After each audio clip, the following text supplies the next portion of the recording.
Good evening, everyone. You are watching the Cheese Room podcast, and this is the We Smashed Manchester City review. I'm joined by lots of illustrious guests. I hope you all had a fantastic weekend. I know I did. Watching Spurs doesn't get any better than that. Shame I only saw the last 10 minutes, and there's a theme developing here. But at least I was in time for the great victory today on the weekend. The glorious victory at the Etihad. We'll be gloating over how we managed to overturn Andy's Manchester City team twice this season. If you don't know who Andy is, get on my Twitter and have a look at Cheese Room OC. I've released a couple of clips of him arguing with various people. Haven't put the money shot up against Shan yet. I should probably rephrase that. Haven't put up the argument with Shan yet, which absolutely was golden. So maybe I should do that at some point this week. If you don't know what I'm talking about, there's also the option of going and reliving that wonderful episode. Maybe we should pin that to our Twitter this week. Joining me are two of the people who had a very good argument with a Manchester City fan back in August. So, Shan, how are you? Did you have a good weekend? And did you watch any good movies, or did Jack?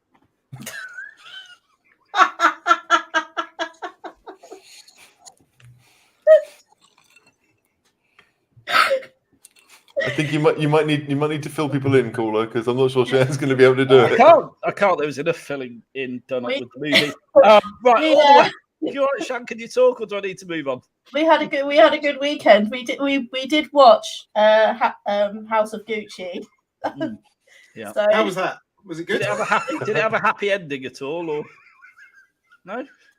I'm going to move on. All the way from Vienna. He's a bit tired because he's had to work for a couple of hours today. It's HG. Yeah, hi. Completely different from Shan, but my wife and I watched a bit of soft porn earlier. So got Gogglebox at its best with the forbidden art and Pam and Tommy from Disney or whatever it is. So yeah, if you want to see talking penises outside of this show, go and watch that. But I'm all right. How are you? Yeah, very good, very good. Slightly smug. Here's another man who's more than slightly smug after his 9-point plan from Friday's show was adopted by Conte. It's John from the South Coast. How are you, John? I think I have to be honest here and say I actually hacked Conte's laptop and got all his information, clearly, because everything worked. What did it say about Tongi Ndembele on there, please?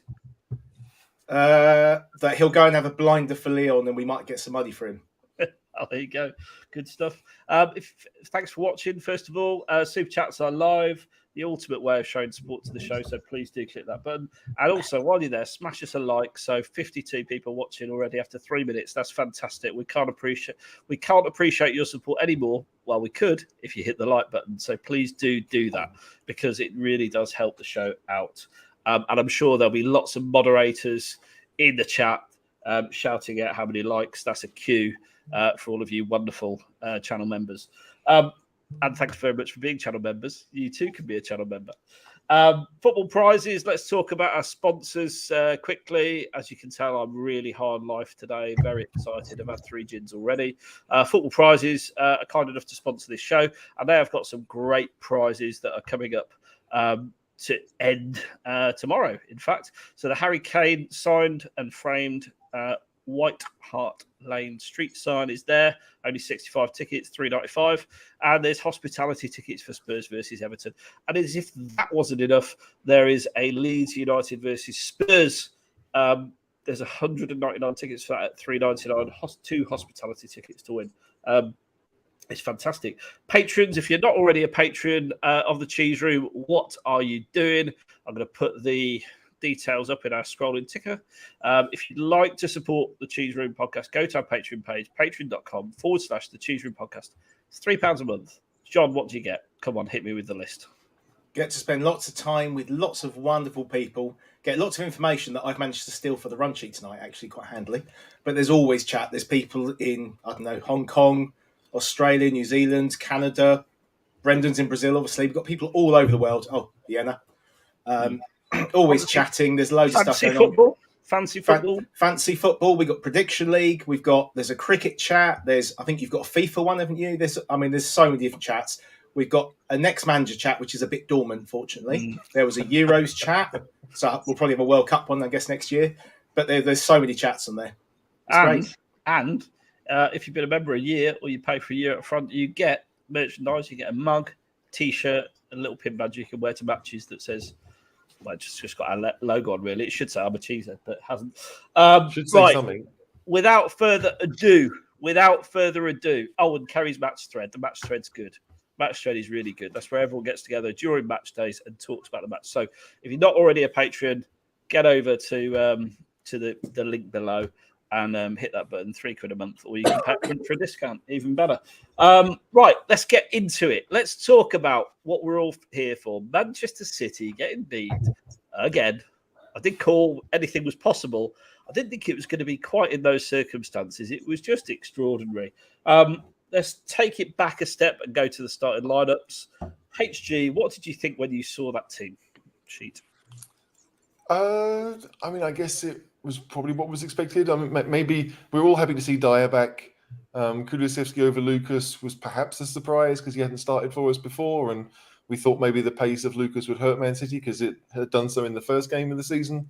But outside of that, it does appear that we've got a pretty settled team and we know who will play. Obviously, Reggie was out with COVID, so we all assumed Session would start. But it does kind of feel that we know what to expect a little bit now. Maybe the formation was different, as we saw as the game was going on. But the players themselves, I think we were relatively comfortable with what we're going to see. John, any different for you? No, I think as HG, it was the formation. I think I was wondering if Kulusevski would play in the 10 role with maybe Son and Kane up front.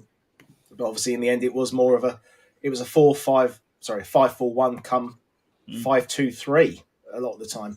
It was very, when defending, it was almost a 5-5 because Kane was so deep at times, wasn't he? But yeah, very happy. Yeah, deep and effective, Shan. A bit like your. No, I'm not going to go there. Deep and effective. Kane was just penetrative with some of the balls he put through. Talk me through what did you think of the team sheet? I didn't see it until the game had already kicked off, so it was quite a pleasant surprise. Were you happy to see no Lucas and Kulusevski? And yeah, I mean, Lucas has been a bit disappointing in the last few games. He started off the season really well, but he sort of dipped recently. He's had a bit of a dip in form, so I was quite happy to see Kulusevski, as I now call him, in the starting lineup, obviously doing Kulusevski things. Absolutely. Man City starting lineup. I'm not even going to go through that, John, because there was no real shocks in it, was there? I just say, when you saw the two team sheets, John, did you think we were going to get mullered? I was worried. Yeah, I mean, I would have had Mahrez starting personally if I was, Pep. Obviously, he knows Pep more than I do. Maybe he doesn't. I'd have started Mahrez, and I probably would have put Bernardo in midfield rather than one of the front three. Yeah, that was what surprised me a little bit. But you never know with Pep because he's got such a strong squad; he can switch it around. And then the perfect start, HG. Kane's balls are just phenomenal, aren't they? When he's blind, he's just unbelievable. And how cool was Kulusevski to make it 1-0?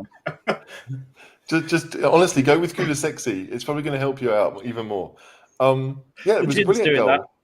It was a brilliant goal. Like when it happened, we were all just like, "Well, that was a bit easy." The pass from Kane first time, Son goes through. I'm sitting there thinking he's going to balls it up because it's Son. I did think he was going to. He had so much time to think about it that you thought he's going to get it wrong. And then when he passed it sideways, I was like, "Oh, okay." But I think we've all seen the goals multiple times since the game happened, and you start to realise that actually it was a move from Hugo. Like it was just 4 or 5 passes straight up the other end. It was almost as if it was. I felt like I was watching rugby sevens when they've got this massive pitch and there's no one actually on it because you never saw any Man City players really in shot. It was just ball to Spurs, and then someone was going through. So it was an amazing start. I was on the sofa watching it and cheered almost out of shock because none of us expected great things to be happening on Saturday night. And so to take an early lead and to nutmeg Cancelo as well, it was just like the most nonchalant finish I've ever seen of someone who's basically shouldn't miss but easily could, and just stick it through your legs then. Ice cool, absolutely brilliant from Kulusevski. Yeah, 100%. I think we were all in seventh heaven, and probably if we're being really honest, thinking, okay, so we're 1 up, so at least we've got a goal. At that point, if we're being really honest, Kane said afterwards they've been practicing his blind balls through on the training ground all week because he knows instinctively where Son's going to be. Shan, just another level, isn't he? Kane's back. Kane was an absolute monster on Saturday, and I was out house shopping, so I missed the first 10 minutes. So I missed Kulusevski's first goal, which he's equalled Giovanni Lo Celso's Premier League goal record, by the way, on his debut. So I know you wanted to get that stat in there. Stop with the narrative, Shan. Come on. But yeah, no, he was brilliant. I think there were so many that put in man of the match performances, but Kane was just that level above. Like we all know he is truly world class. He's generational. We're never going to have another striker like him. We need to enjoy him while he's here. So yeah, brilliant. You couldn't really fault his performance. It was sensational. HG, you were a little bit doom and gloom prior to the game. Did Kane win that almost single-handedly? No, I don't think so. I mean, Kane played an extremely good game, but I feel that what impressed me most was just how composed we were. Like in all facets of the game, like even in defence, if we had to play triangles in our defensive third, we were happy to do so. Maybe City's press wasn't as it could have been, but I just felt like Spurs were on it from the first moment, and it's not as if our confidence increased from scoring early. We just thought, okay, we know we can do it. Let's just keep on doing it. So. Yeah, it was weird. Like I don't feel like anyone had a terrible game, but I obviously Kane will stand out. But the front three, because they all were involved in the goals. Kane scored 2 of them, but Kulusevski had 1 goal, 1 assist, and Son had 2 assists. I mean, there were 3 of them, and it's not as if the 3 of them were working massively well together, right? They tended to be like partnership actions more than the front 3, but just having something different, having a bit more brain on the pitch. Sorry, Lucas, but. I do think that helped. So yeah, it was just a really competent, confident performance, and something that we don't see often from Spurs. Absolutely, John. Hypothetical question: Edison absolutely smashed through Son, didn't he? If you saw that off camera, no pun intended. Would it have been a penalty if Kulu hadn't have scored? Do you think? If it had been us defending, yes. But as it was us attacking, probably not, knowing our luck, the way especially VAR seems to be with this game. But yeah, it should be. Well, and the 4th official celebrating, Man City goals pretty much. So. I think he was just dreading the ear bashing he was about to get from Pep because Romero didn't get sent off. Yeah, maybe. I mean, that's an interesting theory. I've got another. The guy's a twat. So yeah, any other views on that? Shan, did you see the incident we're talking about as you missed most of the match? I missed the first 10 minutes. So you saw him Son get clattered, yeah? I saw Son get clattered, yeah. What did you think about that? Would it have been a pen?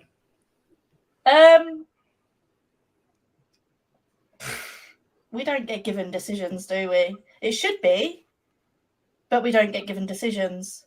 So probably not. Why always us, right? Why always Tottenham? I just think VAR has screwed us a lot more than it usually does this season. So, HG? Yeah, I mean, I don't even think about it because we did score. But yeah, like Son's passing it to a teammate and he gets clattered.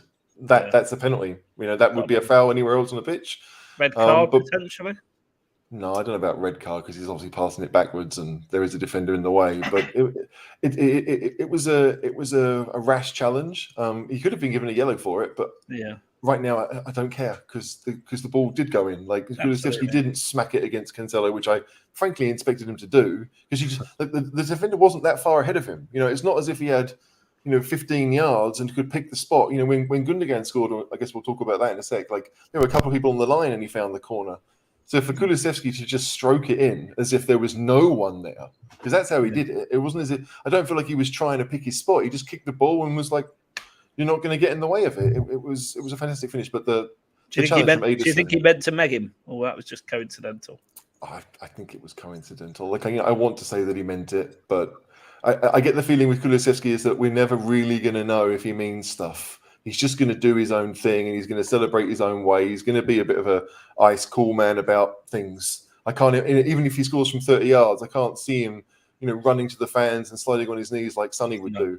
No. So it's interesting, but I don't well, really he care barely if celebrated. He barely celebrated at all, isn't he? How Swedish can you get? I don't know if that's super Swedish, but I'm happy. Like I don't really care how he celebrates. Kane has a boring celebration, but I see it so much. Maybe that's why I'm bored about it. But no, we scored. That was pretty much all that mattered in that sentence to me. It was a lovely team move, but you just thought there's no way City are going to allow that to happen again. We caught them cold, which we tend to do when we score against them. But that one was super early. We don't usually score that early against City. No, not at all. We've got 43 likes and 103 people watching, so that means one in two of you haven't hit the like button. So please do smash that like button. That would be fantastic. Pep Guardiola, Shannon, definitely coming to you on this one because I know we had a big dust up about it last time out when we played City. Often talked about as one of the most elite coaches in the world, if not the best coach in the world. It's not the first time we've done this to City, though, is it? I mean, is there a bit of a flaw in his system? Yeah, he can't play against Spurs. He hoodooed himself ever since he said we were the Harry Kane team. Yeah, I think that's true, actually. Ever since then, I mean, I think they've beaten us twice. The cup final and last season when Sanchez fell flat on his face. Yeah. And in fairness... Go on, sorry, HG. No, I was just looking it up. Like, I think in the last 3 league seasons, we've won 4 games out of 6. Yeah. With 1 draw and that defeat that Shan was talking about. Like, there's no one else. I doubt Liverpool have that record against Man City. City. Right? That is bogey team. As good as Spurs are, we are a top 6, top 7 team. Like, we've had decent managers and decent players. Like last night felt special because we actually kind of went toe-to-toe. Well, not last night, but Saturday felt special because we were toe-to-toe with them. We weren't just defending and hoping. We played with a real plan. It was almost like watching Jose at his best when he would allow people to come onto you and then just hit with speed or with composure. But 4 wins out of 6 against Man City. That's unheard of, surely. Impressive. And we'll come on to our record a little bit more in the future. Dave Harris. Form, caller. Sorry? Premier League winning form. Well, it would be if we could play them every week. Yeah, absolutely. Dave Harris, shout out. Dave still thinks he's in Oasis. Great finish by Kulusevski. Kulusevski. I've got it. Lucas and Stevie B wouldn't have done that. Fair to say that, John? I was thinking this as HG was talking about it earlier. I was thinking more about Mora. What he would have had 2 or 3 touches. Yeah. And probably got blocked on the line. Stevie B would have hit it as hard as he possibly could. And it would have probably just been blocked, wouldn't it? Would have hit the defender. So, I mean, I might be being harsh, but I think it was... he was so calm, wasn't he? I don't think you are being harsh at all. I honestly think he's got much more class and composure. HG, I could see your lips moving, but nothing was coming out. Go on, tell me. No, I just think it helped that it came to his natural foot. Like being left-footed, he could hit it. Like anyone else, like even if it was me, I wouldn't have hit that with my left foot. I'm not left-footed. I'd have waited for it to come across and probably panicked a little bit, but still. Well, you would have got there. You'd still be back in the centre circle. I've seen. No, hey. Like Kulusevski might take a while to get going, but that's somewhat similar to me. Like I'm not fast, but if there's a hill involved. Just don't send me to the cheese rolling in Gloucester, and then you might see something. But no, I do think it helped that it was his left foot. Simply, like he was able to hit it first time. As a team build. Oh gosh, be good fun. You end up rolling each other down the hill. I can see it now. Man City. The pressure was growing, and we just kept trying to hit them on the counter, didn't we, John? Yeah, it was hard because obviously they're so good in possession. We kept trying to hit it up, and it was either not quite getting to Kane or he was trying to lay it off, and it wasn't quite working. And I think it was a matter of time before City scored the way it was going for us. We just couldn't quite get out. And Walker kept getting to Son, didn't he? When he broke through, Paul Muir on the pod said Walker was in Son's head. Do you think that's a fair assessment, Shan? They know each other very well, obviously. Yeah, Son didn't really look himself in the first half. I thought it was very good in the second half, but I thought a few looked off it in the first half. I don't know if it was when we conceded that goal and it was little bit like heads went down, and then we got through to half time, and I think Conte probably put a rocket up them, but we were a different side in the second half. The shysters out of them, yeah. We went toe to toe with City in the second half. We played some very good football, 1-touch, 2-touch football. I mean, some of the football we played, you look at the goals, it's not as if any of those goals were like a smash and grab. Yeah. The football we had to play to score was very good, and you can see that Antonio Conte is now having some sort of effect, at least on our attacking transitions, and a special shout out to Bentancur as well, because without him, I don't think our transitions are as good. And he's replaced Højbjerg in your affections, hasn't he? Yeah. Come on, to think about it. Be honest. Yeah. Let's be honest. You've got a shirt with Deli on the back of. We know who's going on the next one. Yeah, it will be Bentancur. Yeah. There's a shock there. I love Højbjerg, and he was very good. He was very good, especially in the second half on Saturday, and it's good to see him back at his best. Well, not his best, but close to his best. But I still want to see Skip and Bentancur in the midfield. I just think Skip's passing is a little bit better, and he just gives us a little bit more edge. I think he's a better player. Yeah. Backed him since he was 16. I love Højbjerg, but I'm not blind. Like, I can see what's happening in front of me, and for me, Skip is ahead of him. Yeah, let's deal with this right now, because I've seen a lot of this shite on Twitter today. Ignoring Conte at full time, there's a couple of different angles of this. It does look like he's besmirching his boss slightly. HG, you aware of this footage? Yeah, I've seen it. It does appear that he hears Antonio coming, so he kind of moves away, and Conte kind of looks at him as like, what have I done? But I mean, they're not like David Harris, so they're men. They'll get over it. I don't know why people are talking about it. Sorry, David. It's not a big deal. We've got another game in 2 days. What are you trying to destabilize? Do you work for the Telegraph? Are you trying to destabilize Spurs, David Harris? Is that what it is? That's the only reason I could imagine people bringing it up. Yeah. I'm sick of the negativity surrounding Spurs on Twitter, so I'm making it my aim to be positive about everything right now. And I've just dismissed this as nonsense. John, am I wrong? It's a strange one because obviously he played the whole game.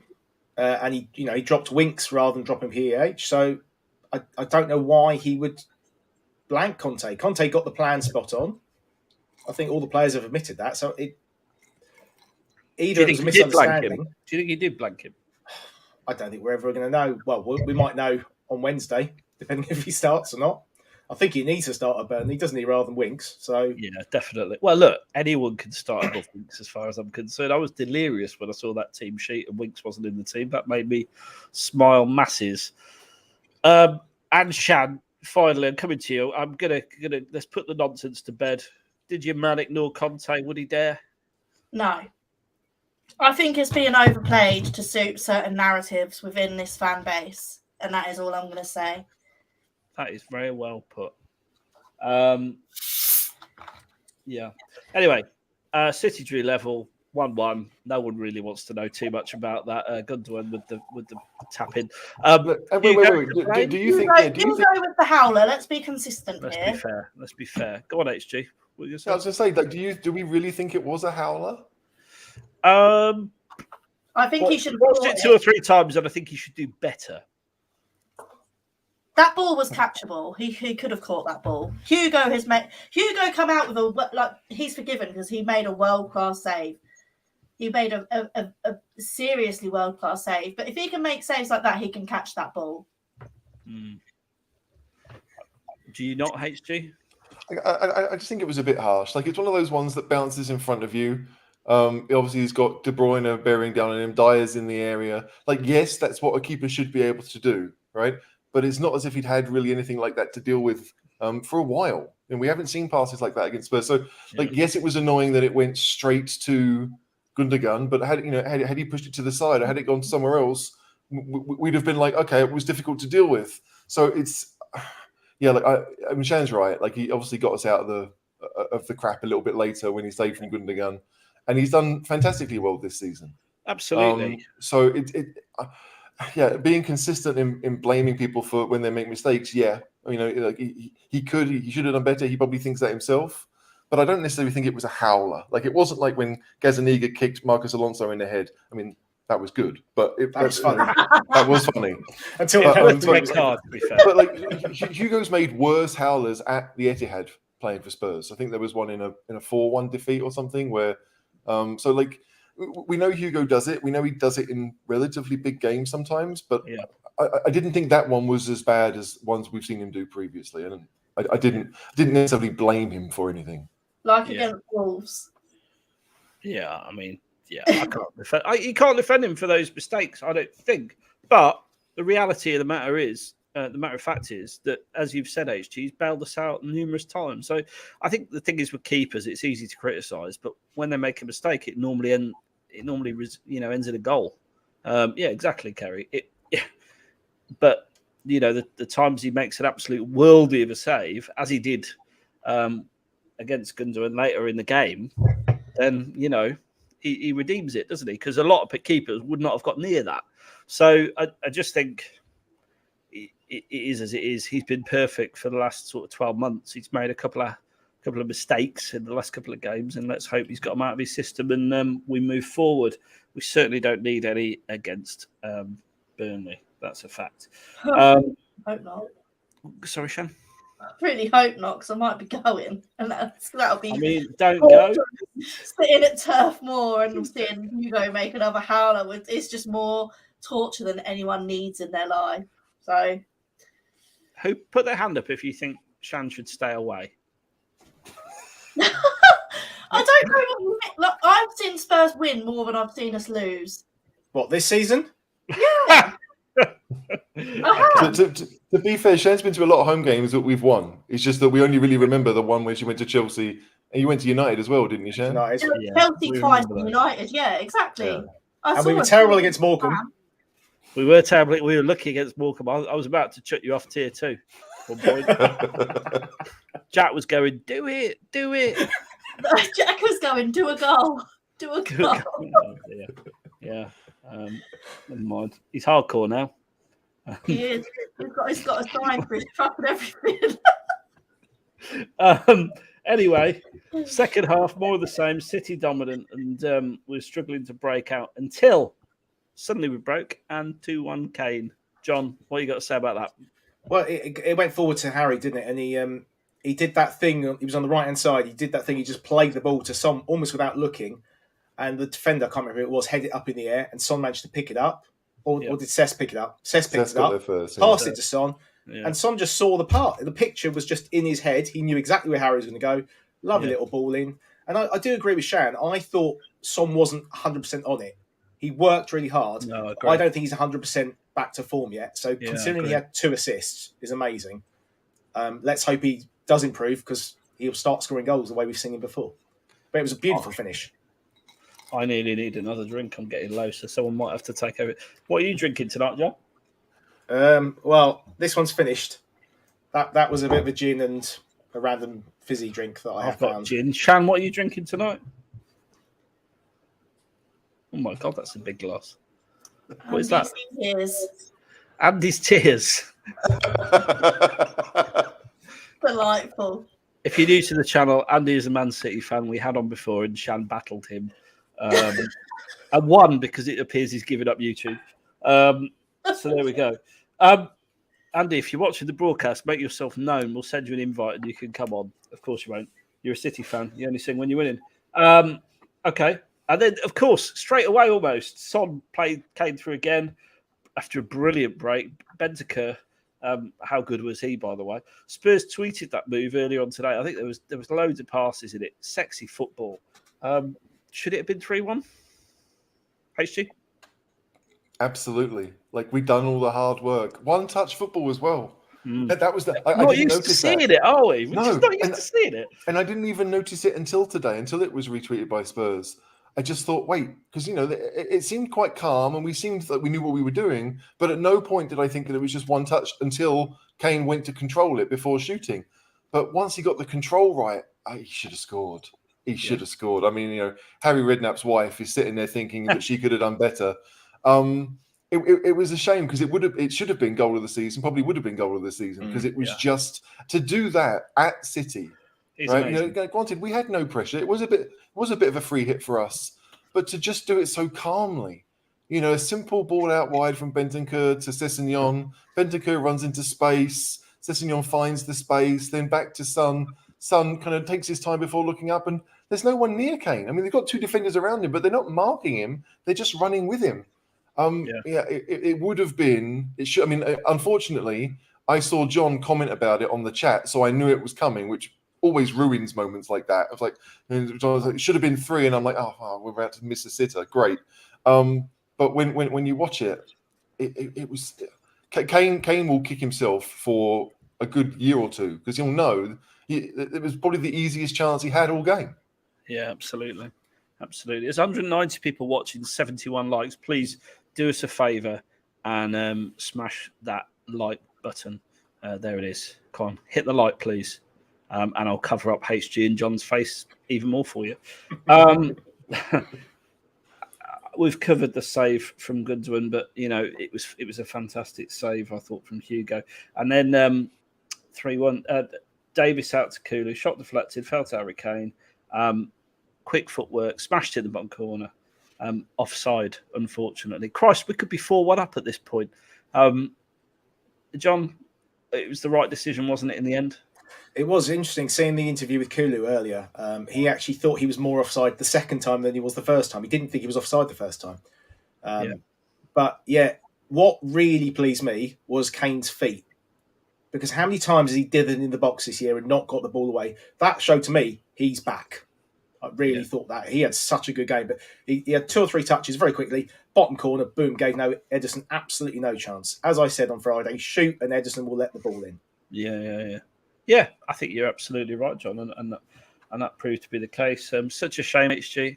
Thought it announced it on my watch. I was like, oh, yeah, it's going to be a goal. And no. It reminded me of the goal that Dele scored at Chelsea when he had to sort his feet out when we beat them at Stamford Bridge. Because you just and again, that same kind of thing. It was 3-1 that game, would have been 3-1 against City. And I celebrated because I was like, we might win this. Or at least we might not lose this. Because even at 2-1, this is Spurs. None of us were comfortable at 2-1. But 3-1 would have meant a lot. I cheered. I woke my daughter up, but she was trying to go to sleep. She asked if we'd won, and I was like, not yet, but hopefully. It was frustrating because again, the linesman was right next to Kulusevski as well. It's not as if he had to look all the way along the line to see. He was standing next to him and didn't give him offside. So you're just like, bloody VAR. Why does it have to check stuff? But that's because they've been told not to flag tight calls, haven't they? They've been told if it's that tight, let it go and let VAR. But when the guy's 5 yards in front of you, it shouldn't be tight, should it? It wasn't that tight. Yeah, you should be in line with the last defender, and if there's a player not, then it's easy-ish. And again, it's not as if it was a quick pass. Davies had a good few seconds before launching it long out wide. But again, you see those VAR decisions. We've had a lot go for us against City, but you just thought, okay, that was maybe our moment. Because it's weird because even though we'd had good chances, we hadn't had many of them. And so you really did feel like, at some point City are going to get it right. At some point they're going to get a lucky deflection or something and we'll be punished. But thankfully, even though we were punished, it wasn't a final blow. No, thankfully. Into injury time, obviously, David Ginola's in the comments, which is beautiful. He's wearing a bikini as well, which is nice. The penalty was a bit He's harsh. a beautiful man. He is a beautiful man. But I think the referee was in City's pocket. I mean, was it a penalty? Sham. I think by the letter of the law, it is a pen, but it's incredibly harsh. He's fully in control of his arms. I just think it's ridiculous. And if it didn't hit his arm, it would have hit his head. So, and that's the thing for me. So it was going to hit him in the face. His arm's incidental. So it's not going to result in a goal scoring opportunity any different. I do think, but by the letter of the law, it is. Cool. I don't think you can say the arm is incidental when it's a handball. Yeah, but like it's very dental. Yeah, but he was not in control of his arm, was it? Let's be honest. He wasn't in control. Like, I mean, Chan's right. It is a penalty. As much as it sucks, as much as it was blasted at him. But as a defender, you can't do that. Even if you're protecting your face, you can't. We've seen it so many times. Very difficult. Your arms by your side. Very difficult to slide at that speed with your arms. Agreed, by your side. But that's his job. Everything they do at that level is difficult. Okay, so I'm accepting it's a penalty, by the way. I agree with you. John, let me ask you, what's the difference, therefore, between that and then, I don't know if you watched the Wolves game against Leicester, almost exactly the same thing, not given. What's the difference? The only thing I can see is that the Wolves defender was a bit closer, possibly. But then Romero was flying out, and also his arm, I think his arm was already out, whereas Romero's actually moved quite fast, but that's because of the action of his body. Yeah. I think it is a penalty, but it's a stupid rule. Yeah. Because there's no way. It was a bit like... Well, it's the Musa Sissoko final rule, isn't it? Again. Yeah, it was a bit like when Danny Rose gave away in the Champions League back at the lane. I mean, I just said, why is Aguero not there to take the penalty? Because Hugo could save that. But it's right, is it? And this is the issue that I have with it. So I agree. By the letter of the law, it's a penalty. It's a stupid rule. However, the Wolves versus Leicester game, Leicester should have had a penalty exactly the same. It wasn't given, and it's the inconsistency that I think drives fans mad. With a lot of refereeing decisions, offside and otherwise. I really do think there's got to be some action taken in the summer again on the tightening up of the rules, because it's just so inconsistent. The rule is designed to make it so that there are no subjective things. Like if your arm is not by your side in effect, or is not where they should be, and you can say, my arms should be up in the air when I slide because that's my natural position. No, it's I think Arsenal had one as well in their game, where it hit a Brentford player's arm and it wasn't given. Yeah. So you're right. The inconsistency is what is annoying, but had a Spurs player kicked the ball, we'd all be screaming for a penalty. I mean, it just encourages forwards to smash the ball as hard as you can at a defender's arm, really. But if the defender's arms are up, then the defender only has themselves to blame, and his arm was up. I get the logic of, he's trying to slide, he's trying to jump towards the ball and do everything he can. But I think the natural position was a better rule. No, but the thing is, that is not a natural position. It isn't. I don't walk around like this. I don't walk around with my arms in front. I mean, it's not natural. So I understand that, it sucks because it was the 90th minute, and we all know, oh great, we've dropped. It would have felt like we dropped 2 points. I don't want to bore the ocean on it. But surely, and this is another point that maybe Pep was alluding to your point earlier, John. If it's a handball, surely it's deliberate. Deliberate handballs are followed by a yellow card. Should Romero have had a second yellow card, Shan? On that basis, that it was a penalty. That was incredibly hard, because I don't think it was deliberate. It was an accident. But by the letter of the law, it wasn't a deliberate handball.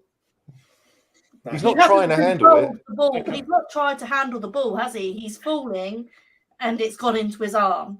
So it's a handball because it's gone into his arm, and his arms are in an unnatural position.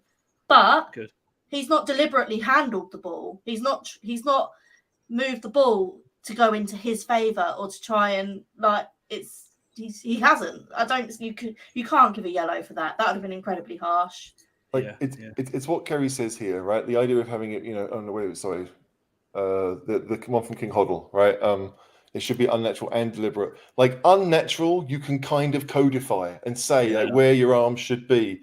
But deliberate, you can't. No one will ever know if someone is actually trying to do it. They're not literally trying to catch it. Even if their arms are out like that, like Sissoko's was, he's not trying to handle it. He's not. So it's the deliberate one you can't really codify, but the defenders should know. I saw it all last year, the year before. Toby would go across to try and block across, and his arms he'd be holding his wrists behind his back. It's unfortunate. It's a can of worms, is what it is. To be honest, it's it's codified. It's a handball. I know that, but the rules changed on it.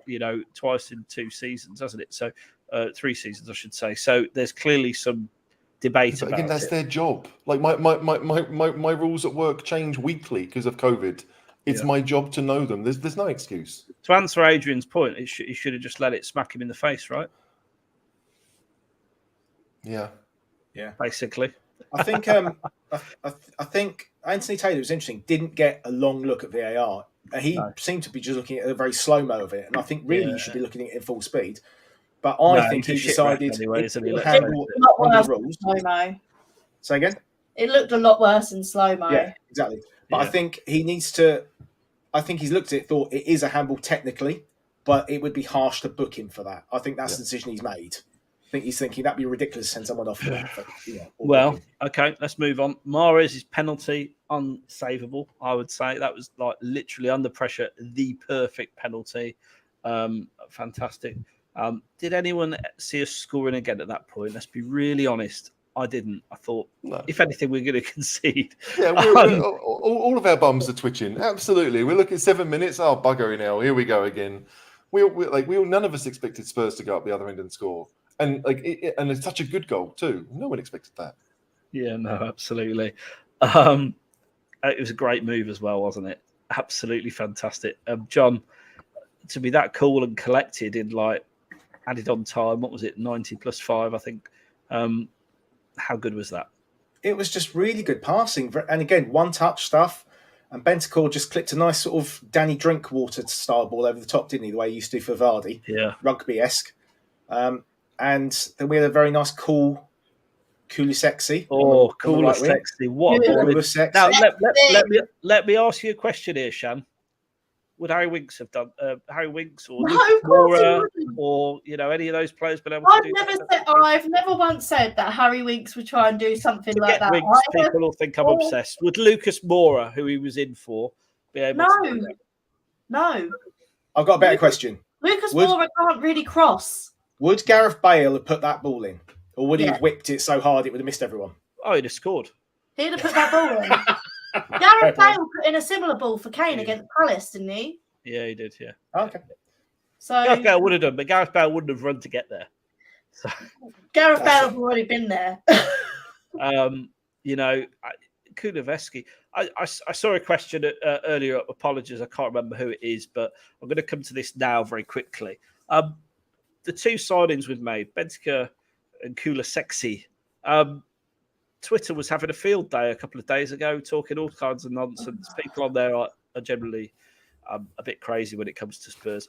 That's putting it politely. How they're fitted in like that, like in 3 games, like they're in the first team. So I mean, Poch would have had them like on the bench for a year, wouldn't he, HG? Yeah, probably.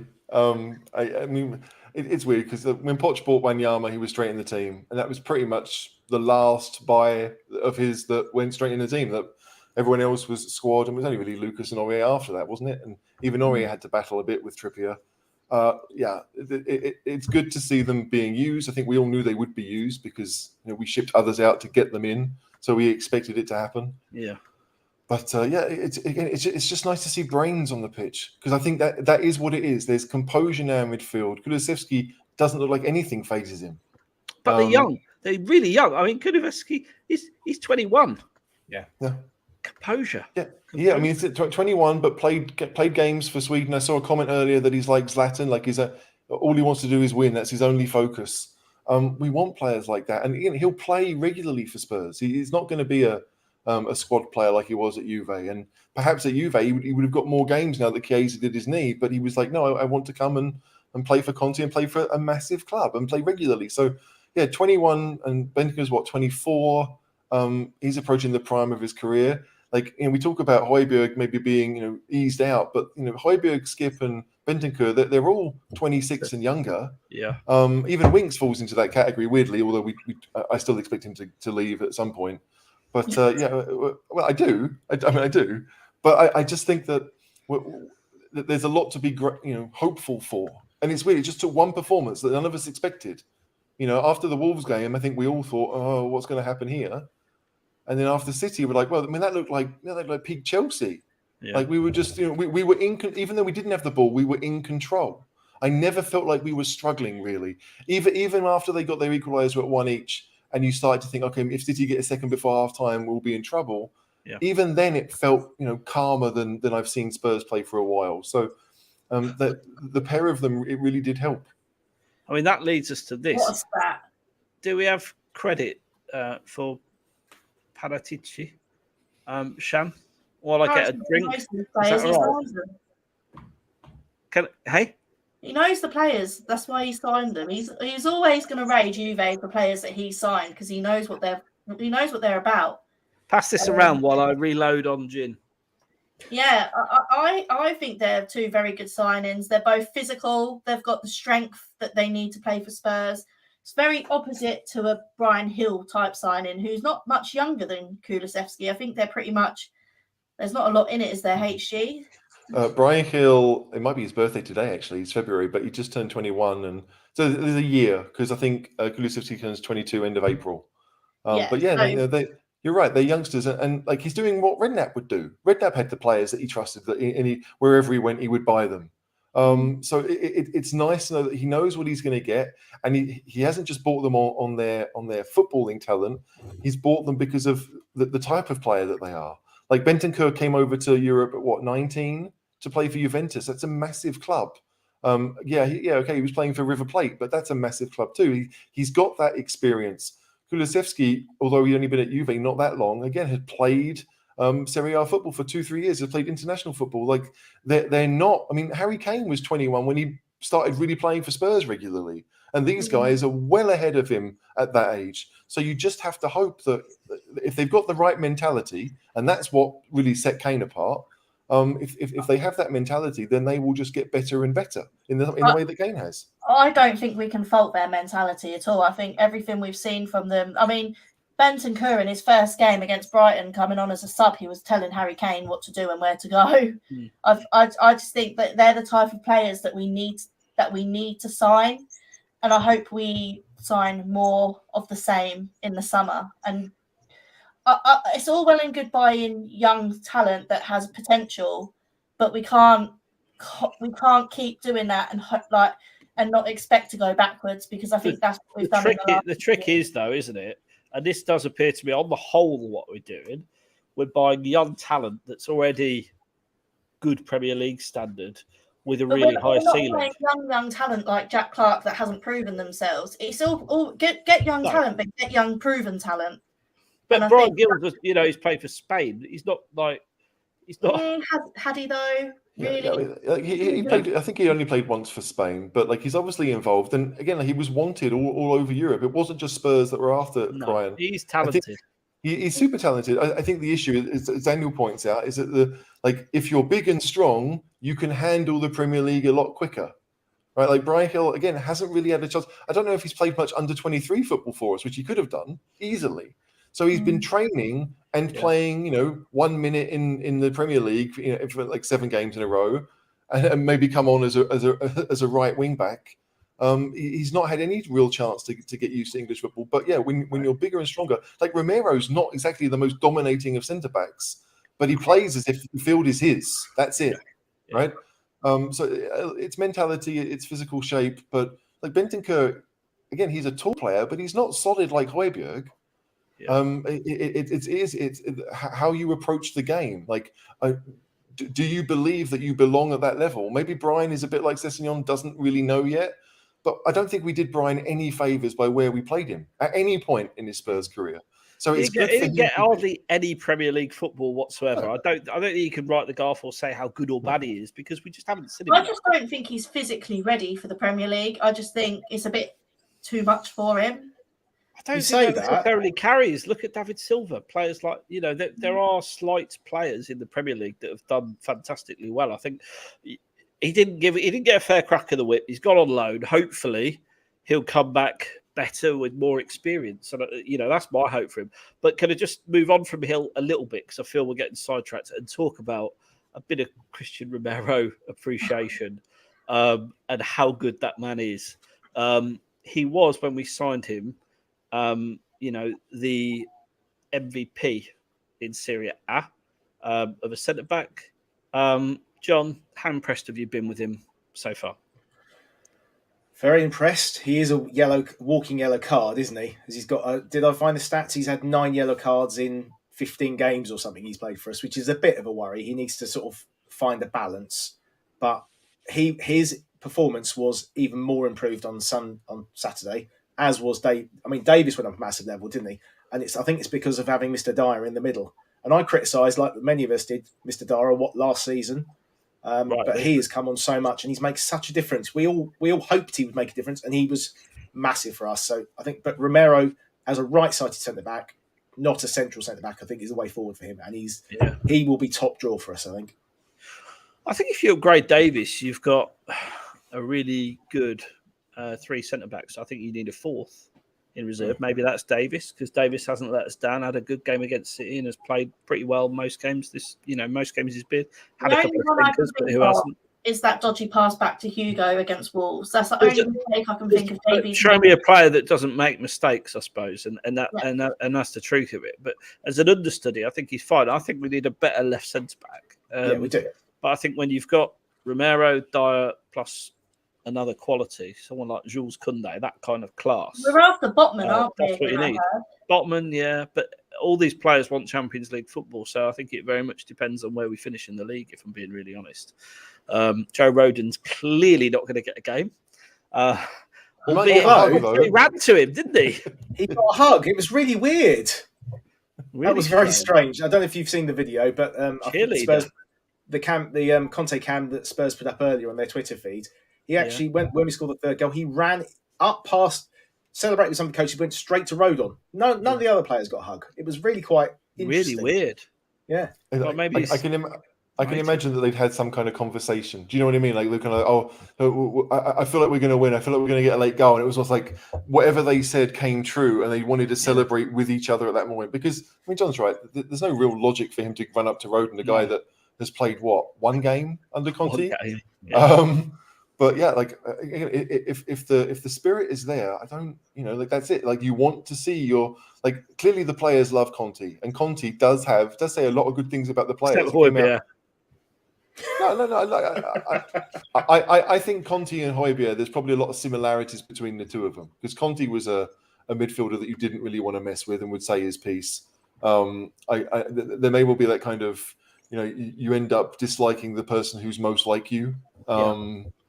But yeah, I don't see it. It's just nice to see, again, a bit of, I don't want to say passion, because that just feels like such an overused word, but the idea that it means something. Like, we are winning football games. Togetherness. Yeah. And then it's not just, what we do on a Saturday for a bit of money. Like, it means something to go to the champions of England and beat them, and deservedly beat them. Yeah, absolutely. I don't think so. Maybe not. But he did seem to target Rodon for some reason. He clattered poor. Oh my God, Ryan Mason. He clattered Ryan Mason in the head. Good lad. Actually, not good lad. That could be fatal. I saw a lot of tweets afterwards that said, "Does the guy not know Ryan Mason had a head injury?" Yeah. He was there. But... Romero, Shan. I mean, tell me that people that don't rate Romero don't know football. People that don't rate Romero don't rate football, and I'm very upset that I can't get sexy in Romero's name or Rolls Royce, because it's not the type of name that you can do that with. But he is superb. If we can keep him injury free, which means not sending him to South America ever, and just keeping him at Spurs. Obviously, he's banned for the next 2 games, which is good. It means we don't have to send him on international duty. Right here, that 98th minute clearance across the box. That was world class, wasn't it? Absolute world class. Insane, because that could have gone anywhere. He meant it to go where it would. Any defender could try and do that, and if that goes to Sanchez, you're in trouble. If it goes to Sanchez, you're in trouble. Yeah, especially against City. I feel like if it goes to any other of our defenders on their weaker foot, you wouldn't trust it. I mean, that's just it. It was his weaker foot too, and it went out for a throw. I think it wasn't even a corner. He just booted it where we came from. Brilliant. Fantastic. The only small fit. You can't even really blame him for it as the pen, and you could see how upset he looked with himself after, because he'd been. I mean, for Jamie Carragher to praise him the way he did, that shows he's something. Yeah. Oh, the noise he made when we scored the winner. Did you hear that? Yeah. I love a stereotypical Scouse accent. Yeah, and Spurs, look, we've got form for this. We love an injury time winner, don't we? Look at this, if you can. There we go. 90 plus 5. Leicester, obviously. Some idiot went home early for that one. And the Watford one. What was the Watford minute, do you know? Sanchez. Late, wasn't it? So what does this show us? This shows us that we fight under Conte to literally the last kick of the game, doesn't it? And that's a refreshing thing, isn't it? After we don't talk about no, John? I think it shows that they're a lot fitter. This is what we used to do under Poch, wasn't it? We used to get late winners. And under Jose and Nuno, they weren't fit enough. But we've seen the stats doing the rounds on Twitter, haven't we? That some of the mileage they ran was stupid. I mean, HG was flabbergasted that Hugo had run 5K. What was he? Yeah. Was he cold? Yeah. I was a bit surprised about that, if I'm being really honest.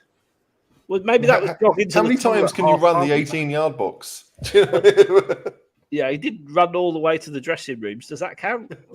Don't think so. Because they have those trackers on them, so that probably counts as a bit of mileage, doesn't it? I don't know. Ultimately, best team won. HG. Do you think we deserved it? 3 points. Yeah, I think at 2-1 we would have deserved it. Because you look at Man City had all the possession, but they didn't have many chances. Hugo didn't make too many saves. They hit the post from a bit of a scramble in the first half, but we had the better chances. We really did. There's a reason why 5 of our 6 were on target. Is because we scored 4, and only 3 counted. We could have had another one easily. So I do think we deserved it. Like at 2-2, I'd have felt a little bit robbed, which I never ever thought I'd ever say going to City. Because even when we beat them, when Eriksen scored at the end, that felt like we'd robbed them a little bit that game. But I didn't feel like we robbed them on Saturday, not at all. Well, Shan Souness called it a smash and grab. But if you look at some of the stats, so we had 25% of the ball possession, second half, 4 goal attempts to their 10. But shots on goal, we had 4 on target, they had 3. Is it fair to say that the quality and the better chances in that game fell to us? It's never a smash and grab. A smash and grab was the 2-0 at White Hart Lane last season under Jose. That was a smash and grab. We didn't really deserve to win that game at all. But no, some of the football we played was really... When we had possession, we were useful with the possession, and that was the difference. City weren't useful with their possession. Possession doesn't win you football matches. Shots on target and goals ultimately do. Yeah. It's about what you do when you have the ball that makes the difference, and they didn't have enough to break Spurs down. Yeah. Sorry. Yeah, absolutely. John Souness, how much do you love him? I don't mind Souness too much. He always says he has a bit of love for Spurs because he was there as a kid. A bit of hatred for Spurs because he got let go, I think. That's more... No, he was homesick. We wanted to keep him. Oh, really? That's why they gave him his debut in the UEFA Cup, because they didn't want him to leave, but he wanted to move. He moved to Middlesbrough because it was close to Scotland, and he could have been a great player for us, unfortunately, especially alongside Hoddle. But the thing was, we had 3 central defenders who defended really well with 2 midfielders in front of them, and their crossing was terrible. I think Burnley will cause us far more problems on Wednesday. Well, we're going to talk about that in a minute. Yeah. But I think ultimately we kept them away. 4 shots on target in 90 minutes is just bizarre for Man City. It is. It was 4 shots in the second half, actually, John. But no, I've got the stats. The whole game stats is 4 shots on target. Is it 4 for the whole game? Okay. Yeah. As you rightly pointed out, the running stats are telling. So Benteke topped the charts. I presume this is in K. 13 kilometres. Kula's sexy, 13, just below Benteke. I mean, that's almost embarrassing, isn't it? Your 2 new signings running further than any established player. I don't know about embarrassing. I think what surprises me is that because we did because we did sit back and allow them the ball, that meant a lot of that running was end to end. Right, you see a lot of teams that will sit back and maybe hope that maybe 2 or 3 players will run, but we had a lot. I mean, even Højbjerg at times would press higher, and it would almost be like the second striker with Kane.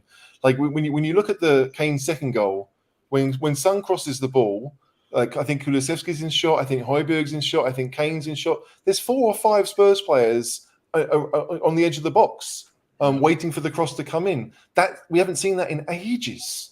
We've seen midfielders just sit and allow the attacking players to do it, whereas it was clear that Conte said to them, "Look, when we've got the ball, let's go. You have to commit men forward if you want to score. You do."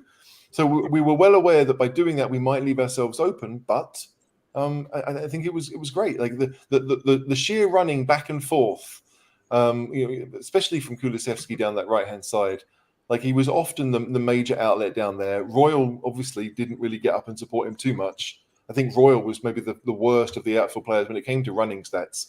So it really was down to Kulusevski to provide something down there, and he did it. And he gave the quote last week about how he loves to suffer. It's so nice to have a quality player who's willing to put the work in and actually can do it. Right? It's not just about effort. Right, you have to have quality on the ball. Effort will get you a midfield player for Middlesbrough. You need to have quality, and Kulusevski. And I will be fair.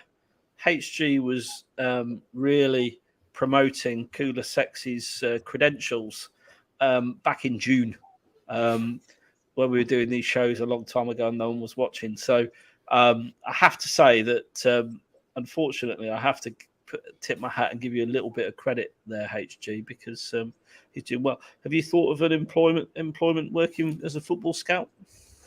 I often think about it, but yeah, look, I love watching football. But you enjoy your 3-hour shifts too much at school.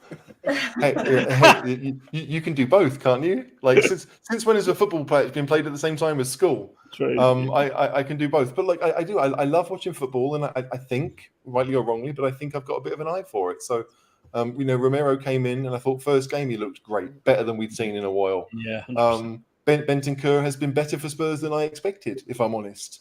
I didn't necessarily see that as much, but Kulusevski, every time I've seen him for Juve, he hasn't played often for them. But 10, 15 minutes, I actually thought that he would be better for a game like Everton at home, or where we might have a bit more space.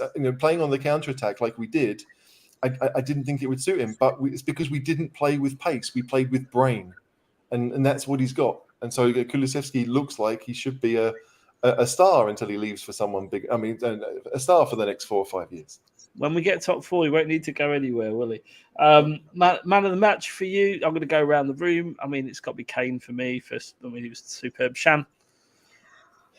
I think if Kane wasn't some sort of superhuman Beast. weirdo, Yeah. it would have been between Kulusevski and Romero for me. Okay, HG? What was the question? Sorry, I was reading the comments. Who's your man of the match?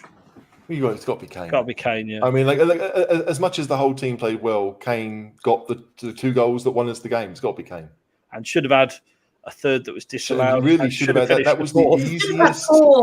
We should have had 4 goals, let's be honest. And it was great because City struggled with their false 9 system because they don't have a striker. The one thing they could, and they could have gone out and got in the summer. Maybe Levy would have been tempted for some serious money, but they didn't, and it's meant that Spurs will. Like I saw a thing today that Spurs won't sell him in the summer, but they're trying to stir up crap in the papers. Yeah. So if we allow Kane to go down to a year left on his deal, then Kane will be like, well, in that case, I'll just stay and leave on a Bosman. Great, leave when you're 31, Harry. None of us will care about that, really. If we've got you for 10 years playing the top level football, go, leave and go. Fine, that's fine with me. But there's no way. With Conte in charge, there is no way Kane's going anywhere in the summer. And so any stories in the papers or online or whatever, it's just bollocks. They're just trying to destabilize Spurs. That's it. He's not going anywhere. I mean, our own fans on Twitter do a good enough job of that, so I don't know why the press feel they need Conte's not going anywhere. Kane's not going anywhere. I mean, like, if you're a Spurs player that is actually wanted by Conte right now, and there's not that many of them, why would you go anywhere? You're not. Like, unless he comes out and says, I don't want you next year, you're going to stay around. Even if you're a squad player, even if we buy a left centre-back and Davies becomes, the squad player that he's been for most of his first career, Davies ain't going anywhere. Even if your name's Winks, he's still... Davies and Harry Winks are going to be due testimonials. Like, if Conte wants Winks around next season, Winks will stay. Absolutely. I know that. You know that. But I refuse to accept that. Where does this leave us in terms of a fight then for the top four? So there's the Premier League table. You can see that obviously we are still in 8th position, 39 points, but crucially got those games in hand on West Ham and Man United. HG, no, not you've spoken enough actually, John. League table wise, do you think we're still in with a good shout in 4th? Is this a turning point for our season? I mean, I think West Ham are going to slip away because they're in the Europa. They're dropping points here and there at the moment, aren't they? I think they're going to struggle. They've got a really tough FA Cup game at Southampton. Is it next week? Week after? A couple weeks time. I think they're going to struggle long term. So it's really between us, Arsenal, and United, I think. Unless Wolves manage to turn over Arsenal and West Ham this week. Yeah. But United are starting to get results, even though they don't look convincing. So I think our game next month up at Old Trafford is going to be key. We need to not lose. That's a not lose game for us. Well, we've got some massive games coming out. West Ham, Arsenal, of course, which needs to be rescheduled. Which I'm going to. Sorry, everyone. I think HG. You might not be able to make it, Shan. HG sent us a little picture he found. And let's not forget this. Wolves have a bit of momentum as well. Yeah, I think Wolves, and also Neto was back yesterday, which I didn't realise, and he's a good player. HG found a little graphic yesterday, which was it today, that of the top 8 teams, we've got the fewest of the other 8 teams to play. Okay. So that is an advantage for us, especially when we've got the most games to play. It is. But it would be an advantage if we weren't Spurs. Well, that is true. When we're going away to Burnley tomorrow night, that's a scary thought, isn't it? So Wednesday night, isn't it? Wednesday. Sorry, Wednesday. I'm on paternity leave. All the days blur into one, if I'm honest. I don't know what day it is. But yeah, Wednesday, 7:30. Not shown live in the UK. Please tell me you're not going, Chad. It's looking like I will be. I'm just waiting for confirmation. Oh, shit. Well, that's 3 points gone then. I'll do a nice video to just show how luxurious. You do a little bit of a video vlog for us. Burnley, impressive performance at Brighton. 3-0 win, despite only 31% possession, and I would assume we're going to be dominant with the ball. John, what do we need to do to beat Burnley? Well, we can't play the way we did at City, can we? To start off with, because they won't, they won't let us play that. It's going to be difficult. The weather is not looking great. It's going to be windy. It's probably going to rain. Northern. Chan's going to get soaked. Wait. Northern. It is the proper. Just another reason to stay away, Shan. They used to say Tuesday night in fun, Stoke. like take a shower and get some hot chocolate. They used to say Tuesday night in Stoke, didn't they? But it's a wet Wednesday night in Burnley. So it'd be quite a challenge for Kulusevski and Bentancur.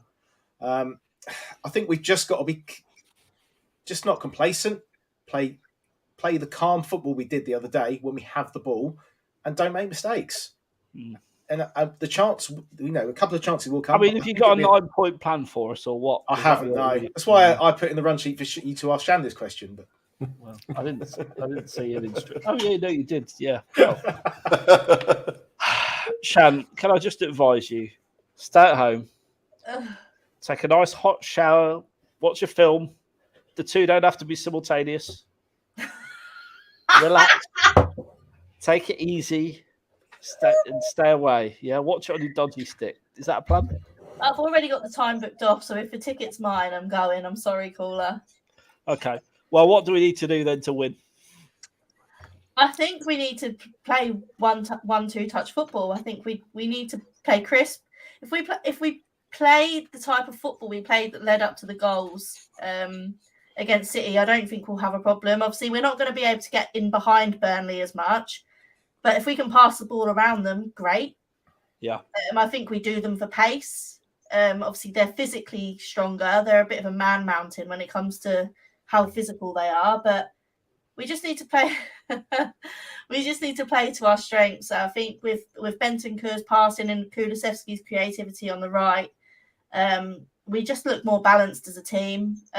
You're not relying on the creativity up from the right wing back as much. Emerson can focus on what he's good at, which is defending. With Dyer back in the team, we've just got that little element. All of the defense looked 10 times better with Dyer back there. Yeah. He's the glue that holds it all together. So I feel confident. I think we can go there and we can do a job. I keep saying it, but we're due a big win. We haven't had one this season. As in, like, you think Burnley away is the place we're going to get a big win? Burnley at home is shit this season. Now I've said it. Take it back. Burnley at home are very good this season, Caller. I think we can do it. Yeah, okay. HG, tell us about Weghorst. Weghorst? Yeah, Weghorst, yeah.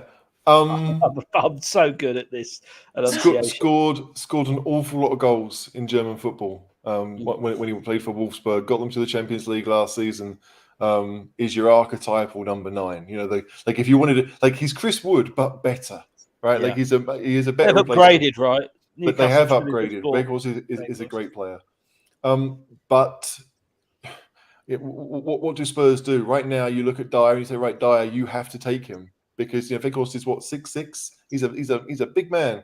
Dyer's the tallest defender we've got. Davis and Romero, they're not the biggest. Maybe Sanchez comes in just to deal with Weghorst. I don't know. No, like everyone says, but please no. No. But Burnley from set pieces are going to be a threat. Who else is going to take it? Is it just going to be Dyer? Is that the one option we have? It's going to be an interesting choice. Like I don't think Conte will care too much. I do think Conte will say like this is what we're good at. We're going to do it. But what I don't want to see, the narrow front three that we've seen a lot under Conte. I kind of want that gone now. Everyone talked about Son played better at Man City, not as good as he can be, but I think he was better, and I think that's because he likes to play out wide. He likes to have a bit more space, and so like I don't see us doing a 5-4-1 again. But if we're going to have Kulusevski and Son be the wider players, can we have them stay wide? Have them stretch the play a little bit because it will open up some space for players to run into. But yeah, like we went to Burnley a few years ago and beat them 3-0 and Kane got a hat trick, and that was like, oh wow, like we can really go anywhere and win quite comfortably. It's not going to be easy, but I do Spurs, like you have to find a way to do it. United couldn't get a result there; they got a draw. If we walk away with 3, it's great. Burnley just got their second win of the season. They're going to have confidence. Yeah. The guy, was it Cornet? But so are we. We just beat. Well, yeah, no, I understand that. The world. I understand that we have a lot of confidence, but again, like with Burnley, I think it might mean a little bit more for them to know that they went to a team that haven't lost too many games this season. Brighton, they really haven't, and Burnley beat them comfortably. And it was a great finish by Weghorst for the goal he scored at Brighton. We really do have to be careful, but yeah, it's all about Spurs. If we play similarly, but at least where the players are playing rather than the style of play, but if we spread it, then I think that will help. It's movement. Movement is what kills Burnley, and we hadn't really done it, but we did it against City. If we do it again, we should win. Okay, John, they've got a winger we might like the look of, Aaron Lennon. He scored a worldie, didn't he, on Saturday? It's a brilliant finish. I mean, he's got a new lease of life, hasn't he? Since this whole thing about his mental health and everything. So much love for Aaron Lennon. He gave us some happy times, didn't he? One Aaron Lennon. How old is he now? He's got to be about 34, isn't he? He's 34, 35 in April, I think. Yeah, I mean, I love that every time he plays at Tottenham, or even when we play away, our fans always chant his name. I can't think of many other players that play against us that get that much love. Maybe Defoe. I remember chanting Defoe at Fratton Park when he just smashed a penalty against us. Yeah, great. Well, let's hope he has a real off day if he does play. Sean Dyche. How good a job's he done, Shan? Huh? How good a job's he done at Burnley? I think he's worked miracles keeping him up as long as he has. Didn't he get into Europe as well not that long ago? Like the guy, basically, I think what their record signing is like 15 million, isn't he? Yeah. Like that's insane when you think our record signing is currently playing in France for someone else, like for 60 million. But yeah, it's he's done a really good job. But I do think this is the season that Burnley go down, and rightly so. They don't play football. They don't. Just kick it along and run. That's my best. Matt. I would miss Sean Dyche's press conferences though, because they are quite funny. I do enjoy those. He is good. Yeah. Shan, there's a question for you. I'd like from Matt. I don't know if you know what is he talking about. Cooler sexy by any chance? All I'm going to say is he's the reason we'll be playing on Wednesdays next season. He came with his mate from Sweden, Rodrigo Bentancur. Oh, there you go. Shan, will you get rodders on your back? Rodders and Cooler sexy on both his home and away. Oh, that's a good shout. Yeah. Rodders and Kulu. Let's do it. Imagine me going into the club shop and saying, yeah, I want Cooler sexy on the back, please. They'd love it. They'd love it. I reckon that. I reckon if you pitched it to the club, Levy would think, "There's a few quid in this. A few quid in this. I'll have some of that action." Yeah. Okay. Let's take predictions then. HG. What's the score going to be at Burnley? 3-1 Spurs. Oh. I like it. A newfound positivity. John? 2-1 Spurs. 2-1 Spurs. Shan? I was going to go 3-1 Spurs. 3-1 Spurs. But you didn't want to clash with HG, so you said 3-0 Spurs. Even better. Love it. And I'm going to say we're going to grind out a 2-1 victory, possibly in the dying minutes, the dying embers of the game. In the 96th minute. Cooler Sexy is going to do something amazing. Have we not learned anything? We were all, I think most of us were completely wrong for the City game. Should we just predict 4 defeats and go from there? We're going to win. Hang on a minute. Caller did say we'd win, to be fair. I'm not the voice of negativity like you. I said we were going to win. Yeah. The only thing I would say about the Brighton game is Brighton had a patched up defence. They were missing a number of centre-backs, and I think that probably helped. Let's take some predictions. Shoot your predictions in the chat, and I'm going to read them out. So Keith says 3-2 to Spurs. Your daily TikToks, what a great username. Also 3-2 to Spurs. King Hoddle says, let's smash the Neanderthals 3-0. Love it. Neanderthals, that's a bit harsh. Daniel Harrison, very, very correct with the actual way around the score is. 0-2 to Spurs. Hospice Sam, channel member, thanks for your support, Sam. 3-1 Spurs. Your mum HG's in there with a 4-0 or 40-0. I'm not sure which that is. Is it 4-0 to Burnley? Yeah, no, I don't think so. My mum is pretty positive. Mark saying 2-0 Spurs. Oh, God, there's so many. Kerry saying 3-1 Spurs. Dorso, 1-0 Spurs. Matt Hayes, we love you, Matt. 4-0 Spurs. Adrian, Burnley 1 Spurs 2. You can tell who the prefects were at school, can't you? They've all got the scores, so it's grammatically right way around. Tom says 3-0. Dyer's back. Keslow, 2-0 Spurs. Super Tottenham, 1-0. Evan is very optimistic with the Galini overhead kick in the 97th minute. That would be brilliant. That'll be an own goal, though, won't it? So basically, everyone's expecting us to win to some degree. And David Ginola, bless him, is saying 50-0 to Tottenham. Premier Hotspur TV 1-3. Cameron 3-2. Shout out Cameron. Listen, saying 1-0. We'll gring it out, which I think is like crying it out. Will Grings on fire. Absolutely. Sean, big love to you, Sean. Hope you're well. 2-0 Spurs.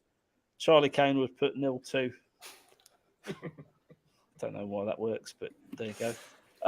Right, on this, let's talk about some Spurs legends. Right, birthdays. So, Pascal Chimbonda's birthday, 1979. Is that today, John, or tomorrow? Today. He played 103 games for Spurs, Chimbonda. How many goals did he score? Without Googling, I can see your reflections, HG. Shan, how many How many goals did Pascal Why Chimbonza? on earth have you come to me? This is before my time. It's not that long ago. It's not that long ago. Just at guess, all. Shan. Just guess. He's a right back. One. He's a right back. Yeah. 1. HG, 4. you're bob on. Really? You're bob on. Oh, And how many assists? I don't care about assists. I know you don't rate the stat, but just give me a number. Play along. 8. Not for, Shan, go on, give me a number. 10. You're right, Shan. Yes! Come on! Matt rightly says, "How can you talk about club legends and talk about Chimbonda?" Matt, come on, he was a servant to the club. Not many players have been signed by Spurs twice. Although in that period, quite a lot were. Yeah, true. And a true legend, Bobby Smith, born 1933. He's a real legend of the club. Shan, I am going to come to you anyway. He played 317 games for Spurs. He's a forward. How many goals do you think he scored? 100. 100. Any advance on 100, HG? Quite a bit more, I would think. Maybe over 200. Give us a number. You said 317, right? Appearances. 317 games between 1955 and 1964. All right, I'll go 217. You are going to win this one, HG, by virtue of the fact you're old. 208 goals. 208 goals. 208. Yeah. Okay. And here's another question for you. He got 15 England caps. How many goals? Bobby Smith. Yeah, I haven't changed the player. Okay. 11. 13. So not far off. I didn't bother asking you, Shan, because you were so wildly out for the last one. I thought, why bother really? But just to think, we had Smith and Greaves together up front. Yeah. That's incredible, isn't it? Crazy is that? Smith and Greaves, two fantastic players. Unfortunately, way before my time. But when Spurs were really, really good. In other news, have you been over Instagram much this week, Shan? A little bit. Of course you are. You're a millennial. Joe Sate, do you still follow him? No, but I have seen his post. It is funny. You've seen his post. It's funny, isn't it? Post. It's funny, yeah. He loves to stir trouble. So, did you see he got sent off, HG? I saw he got sent off, but I don't know what the post is about. So he basically the post is to do with his sending off. So like the first one, he was kicking the ball. The second one, he was like pointing, and then the last one, when he like walking off. Yeah. So he got sent off for booting the ball into the crowd. Volleyed it, smashed it right up there. It'd been in the referee's ear all game, apparently, or the fourth official, and Real Madrid again. They're currently 8th, by the way, so exactly the same position we are. Elsewhere, Lone Watch, Ndembele played another 90 minutes, can you believe, for Lyon in a 1-1 draw away to Lyon. Playing as one of two central midfielders. Surprised, Chan, that he's completed 90 minutes? That's a couple of times now, isn't it? No, I'm not surprised at all. I'm not. He just exists to make my life a misery. That is the sole purpose of Ndombele. He just knows that he triggers me in a way that no other player, possibly other than Giovanni Lo Celso, can trigger me. Like, it's just ridiculous. But obviously, French league is a lot different to the Premier League. He ain't got the Well, heart. there's still 90 minutes in a game. Yeah, but they don't have to run as much. It's not physical. Hang on. Doesn't have to run as much. Do you know how far he ran? I know John does. Not this week. Last week I do. Go on, last week. Last week he did over 10k. He's ridiculous. He's trolling us. He made it in the FIFA team, didn't he? He is making a mockery of our great. Like, honestly, the guy can just fuck off. Literally, I don't want to hear his name anymore. I just wish that I could mute him out of my life. And if he comes back to this club in the summer and we don't find a buyer, there you go, Shan. 10.3k. Bear. Literally, the guy. Oh, I can't. And just to make it even worse for you, Lo Celso's playing a starring role. as Yeah, well. we all knew he would. He was good for Betis before, and then he comes to Spurs, gets injured every time he goes to Argentina, uses our lovely facilities that we've got, our world-class facilities, gets fit again, goes back to Argentina, gets injured again, and it's a nice cycle. Like I've said, Kulusevski, as I call him now, has equalled his goal-scoring record in the Premier League in one start. And he's only 2 assists of equaling his all-time assists in the Premier League, which isn't hard. Well, He could have had that already if we didn't have that offside goal and if Kane had scored that sitter at Wolves. He could have already equalled Lo Celso's record. It's ridiculous. Honestly, ridiculous. Let me tell you about I'm triggered. Brian Hill. He played the full 90 for Valencia in a 4-1 defeat at home to Barca, but did get the assist for Valencia, playing left of a front three. So, they're all doing well, our loanees. Hopefully they find clubs, right? I'll tell you what, it was a really nice cross as well, but a hell of a diving header. You should look it up afterwards. I did also, Barcelona's 4 goals, 3 of them were from Aubameyang. The last one, I watched it on my phone, so I don't know if I saw it complete right, but it looked like Pedri had a shot from about 35 yards and it skimmed Aubameyang's back, literally just touched his back as it flew in. So it was even worse than Kane's 3rd goal in the World Cup, in his World Cup hat-trick. And he got a hat-trick for it. And I know he had one tap-in where it bumped off his foot onto his shin, onto his knee, and then went in. So it was probably the luckiest hat-trick he's ever going to score in his life. As long as he's not doing it for Arsenal, what do I know. I'm quite happy for Hill to come back. Honestly, I'm quite happy for him to go and get Well, experience. I'm glad you are because he will come back. But I don't want to see Lo Celso or Ndombele in a Spurs shirt ever again. They're done to me. I've got bad I don't news. want to say dead because that's hard, but they're I'm done. out of gin and I'm enjoying this chat so much. We're going to extend it. So can you guys take some questions while I go top up my glass? Oh, yeah. Let's see what we can find. What the hell is that? Can I just say, I love the comment that just called him Deli Aldi. Is that a thing? Deli Aldi. Deli Aldi. That's what he is, really, isn't he? Yeah, I guess.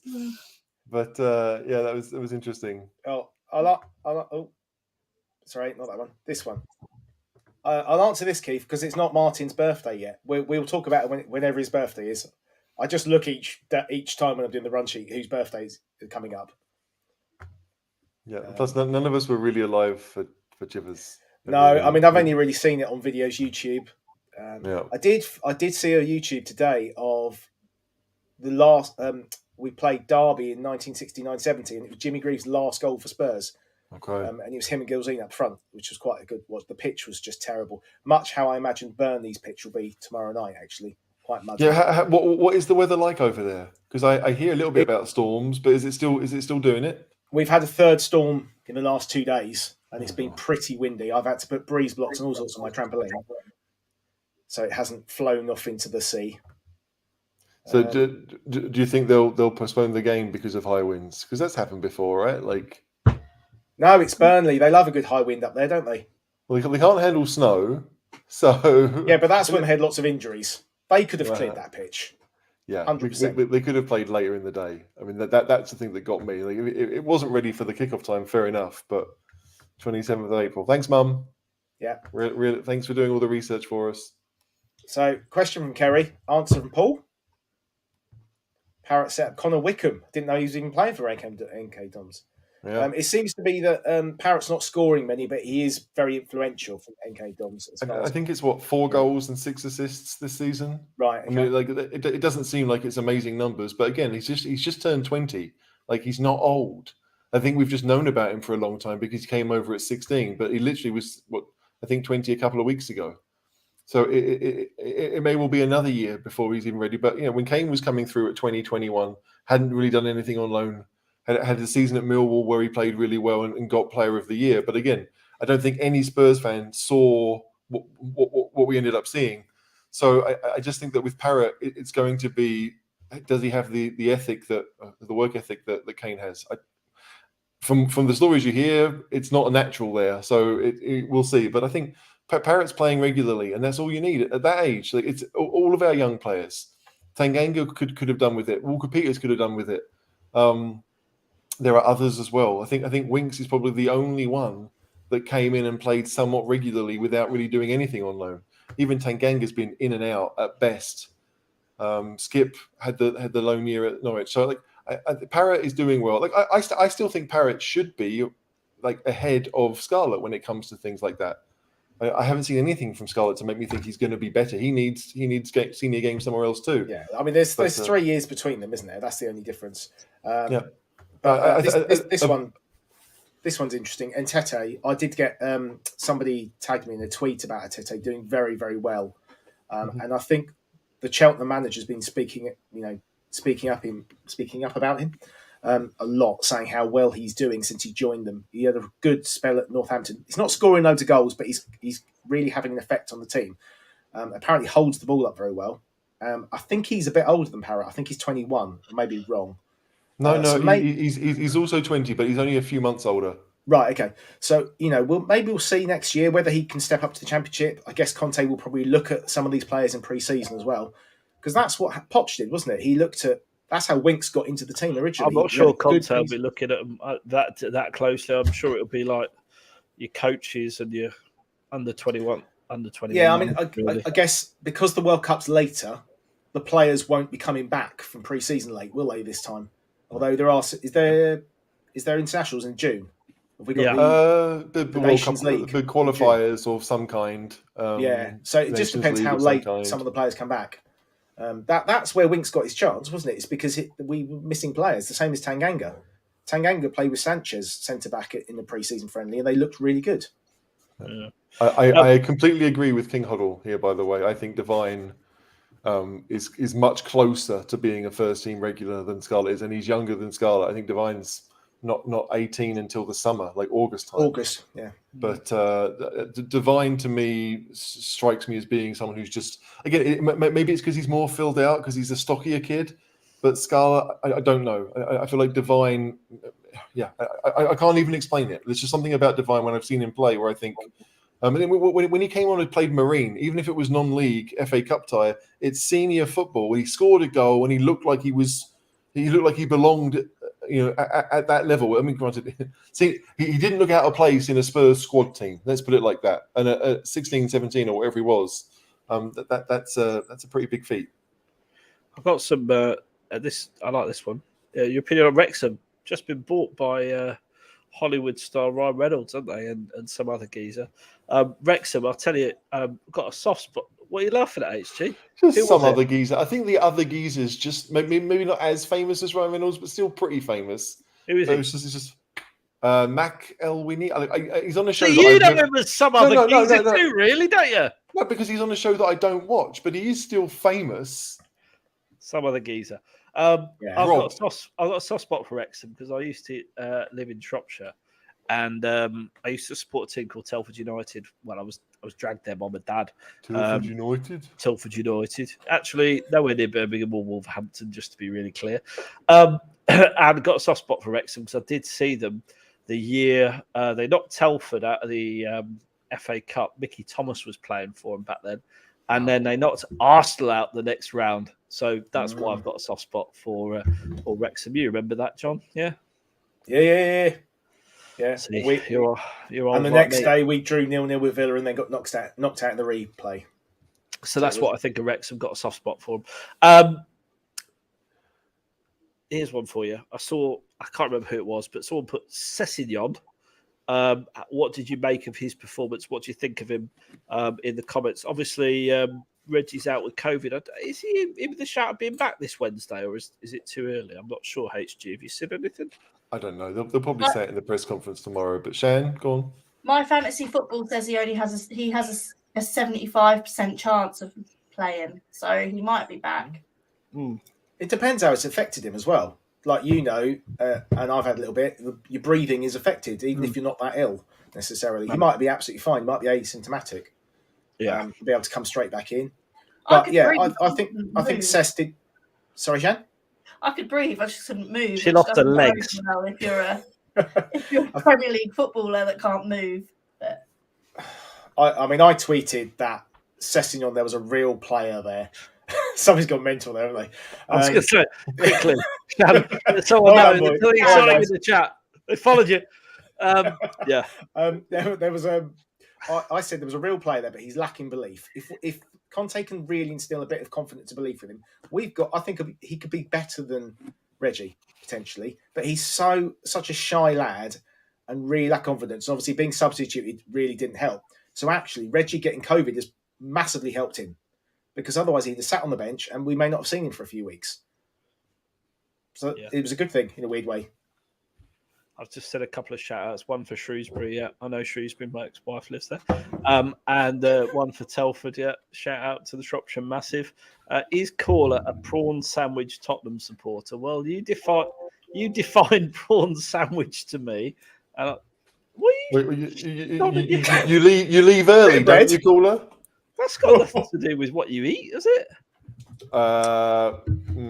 It's the Roy Keane definition, wasn't it? Of basically people who got hospitality tickets instead of being a real fan who wants to go and chant and things like that. Yeah. Caller, you don't chant. Of course I chant. You don't chant. I I do didn't hear a chant. single chant. When we were at Morecambe, you didn't. Not a single chant came out of your mouth. Yeah, you didn't hear me shouting, Winks is shit, Winks is shit, Winksy. No, Of course you don't I chant. You do Of not. course I chant. You're lying. Don't be a silly sausage. All I heard you do was moan about flipping everyone that day. Mostly in Domblade, to be fair. Yeah, no. Look, To be fair, Caller, you made us go in early at half time to make sure you got your free beer. No, you didn't. It was terrible. It was Morecambe. To be fair, we were in hospitality, and it was all right. And I've been in hospitality a few times, but my season ticket is not in hospitality. Let's be really. But I've sat in your season ticket more times than you have. No, I think it's level now. I don't think it is. No comment, Your Honour. Does she still use your surname? Do you know? No. There you go. No, I banned it. It's part of the divorce agreement. Here we go. Which centre back should we go for in the summer? This is a good question because we debate this a lot. So left centre back. It's got to be a left centre back, right? HG, you're the know-all. I'm typing it in so we can put it up for everyone to see. Here it comes. PAS. This guy. Oh, sorry. Oh, there we go. That's the one I really like. Have you just put that up to make me try and pronounce it? No, because the thing is, like, but the thing is, if you don't know him, I could say the name and people will be like, "What?" So yeah, like, he plays in Germany for Eintracht Frankfurt. He's been there a number of years. I think he was signed from France.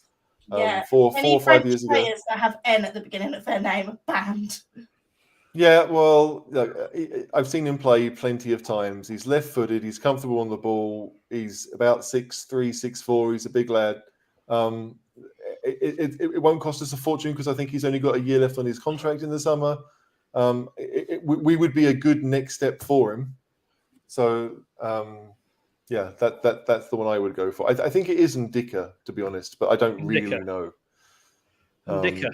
Yeah. But he's a really good defender as far as I'm concerned. I would like to see De Vrij, but I don't think it will happen. I was gonna actually ask you. Have you ever? No, I'm not gonna ask you that. You'd like to see De Vrij. I don't think that's going to happen, is it? No chance of that, is there, John? I'd be very surprised. Obviously, he's in Italy, and that is where our recruitment team are experts now. Now that Mr. Hitchen's gone, and we haven't got that French expert to buy another player. So yeah, I don't want another player expert. Yes, Ndicka can't come. What about Pau Torres? Would he be the one? Is he the left? Is he the right? Pau Torres is absolutely in the frame, but Pau Torres wants Champions League football. Is pretty much what Fabrizio Romano said. There you go. Botman is another one being closely linked with Kunde. I think the reality with who we sign in the summer And I saw another question there about how many players we're going to sign in the summer. I think it's going to be squad overhaul. I genuinely do. I think you're going to be looking at 6 out, 6 in, maybe something like that. Maybe a few more ins than outs because the squad feels a little bit light at the moment.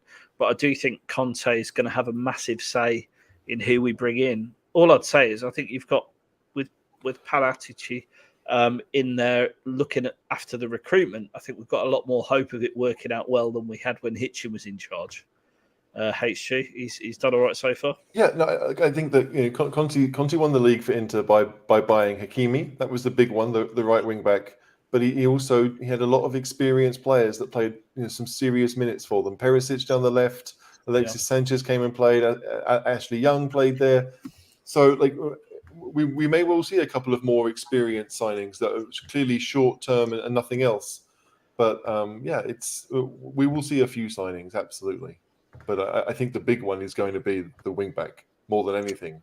Got to see a wing back, got to see a centre back, got to see a creative midfielder maybe, or a box to box midfielder maybe.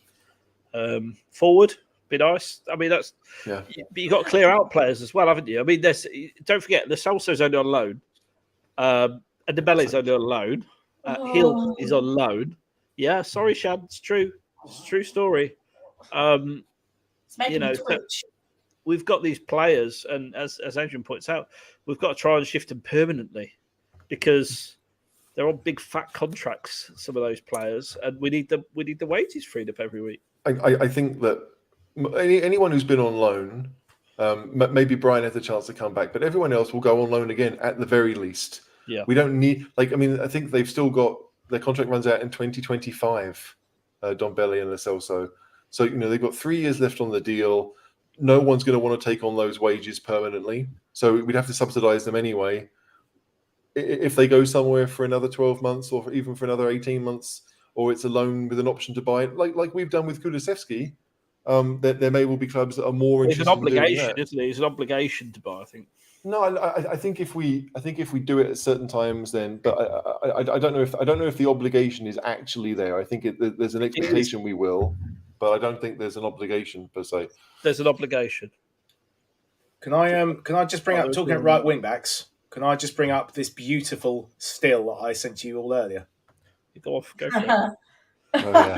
There is Mr. Aurier in his finest form. Oh my God, what is that? Never change. This is why we all love Serge, honestly. Is that his head? Yes. Look, looks like the attacker's put his arm to the ball there, surely. trying to protect himself. The first thing I see when I see that is handball. Yeah. Oh, my Lord. Never change, Serge Aurier. Never It'll be interesting to see that, what the whole thing was. Like if the ball had just gone over him and he's just jumped up for it and not seeing the player coming and not knowing the player was there. But yeah, it doesn't look great in a still, does it?